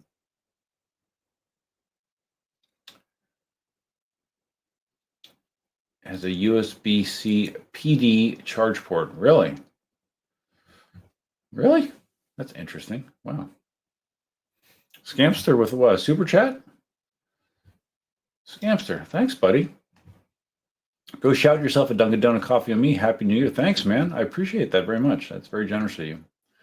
Happy New Year to you. I hope you have a great New Year, man. Larry says, I think it'd be prudent to wait until June to buy a new wheel. I'd want to see the super secret offerings before buying a Panther, which I'm curious about. I guess, yeah. Marty, can you at least tell us when the super secret offerings will be announced to the mere mortals? Do you have an idea when that might be? Dal Deport, new to the live stream. Hey, what you doing, buddy? Or how are you doing? Welcome. I've recently decided to get a EUC after several months watching and researching. As soon as Begode makes the ET Max in magnesium, well, that supposedly that was the ET Max. But just ask Dawn about that. Yeah, because that it was pitched, at least some spots, it was pitched as a lighter. The X-Way was pitched as like a ET Max, just a lighter ET Max, where it's not. I mean, the X-Way has a lot of good features, but it is not an ET Max. So, okay, as soon as Begode makes an ET Max magnesium to allow more battery, I'll pull the trigger. Pun on gun talk, gotcha. Well, see, that's the thing. It's weird. It's almost like it used to be with computers, like the cycle of newer and faster and better computers got to be to the point, and it's well, I think it's kind of plateaued a little bit nowadays. But it used to be like you would buy something, and 2 weeks later, you whatever you had was obsolete, and there's something better and faster out there. So I think that's kind of the way that EUCs have been right now. So I think no matter when you buy, you're going to have something better down the road in not a long amount of time. George, is 30 amps the limit on level 2 auto chargers? No, I think the limit on level 2 is closer to 40 amps. Like when I charge my Tesla chargers at 32 amps, I think, normally. My level 2 charger that I have in my house, which actually just shares my dryer port. But when it charges, I believe it's at 32 amps, I think. Which is a lot. Marty, I never said the E20 was bad, just that I have no interest in it. You said all kinds of things about the E20. You said it was like an embarrassment, and like it was like someone on E20 that like made the rest of us look uncool.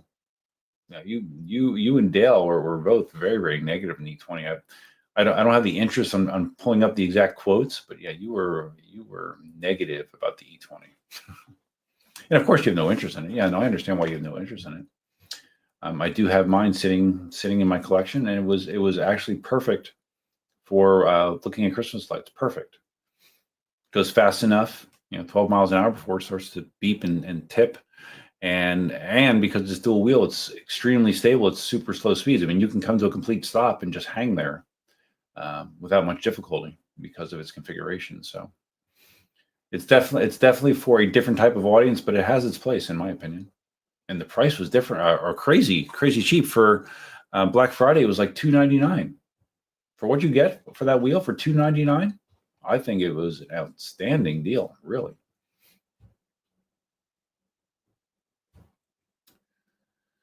Dal Deport, I know a lot for a first wheel, but I don't have to use it all, and we'll grow into it. Yeah, I mean, there's people that have gone both ways. There's people that shoot their wallet at a high-end wheel right away because they don't want to go up the chain and start with something slower and easier to learn on, and they just want to spend that money once. And I understand. Some people do it successfully. Some people struggle with that strategy. So we'll see how it works out for you. Oh yeah, that's true, because you can do that. Yeah, you can do a 220 adapter for the high-speed chargers. Marty says people that do long rides will be interested in the 30 amp charging because they charge at EV stations. Yeah, no, that makes sense. Road Travel Raja GT Pro Plus. A bit sad that a mag alloy version does not seem to be coming. I think the lower center of gravity in the GT Pro is appealing, but the weight is high. Yeah, well, I've seen several people that own GT Pro Plus, and yeah, they've said positive things about it. That's a 4,400 watt-hour configuration as well, right? Yeah, I mean, it's the GT Pro Plus is a good wheel from all accounts that I've heard. But yeah, I don't know that they'll ever make a magnesium version of it. Good to see that Dale still has his E20 hatred in place. The E20 is an embarrassment. I'm not going to repeat what I said in the past about that. I don't agree, but that's okay. It's okay, Dale. I understand. My opinion has always been that if it helps get people into the hobby on real EUCs, then it's a positive, regardless. That is my feeling. Okay, it's 11 o'clock. I think I need to shut it down because that's 3 hours. That's actually longer than I expected to go, and I'm feeling tired. You can see, I don't know if you can see, my eyes are red. They feel red, so I think I need to go to sleep. But anyways, I do appreciate everyone that stopped in. I appreciate the generosity with the gifted subs and the super chat that I got from Scampster, and the gifted subs from both Larry and Simon. So we now have 6 additional members. Six additional members to the channel. Thanks to your generosity. I do appreciate that. Marty, I would have been embarrassed to be around you if you were on that thing. E20. All right, Marty, whatever. I guess I have a bigger tolerance for embarrassment than you do. So, all right, guys, I appreciate you stopping in. I'll turn this into a podcast. I'll probably won't have time to do it until tomorrow sometime, but I will commit this to podcast and look for me around soon. Thank you for stopping by. I appreciate you all. Have a great new year. And that's all for now. Till next time, Duffman out.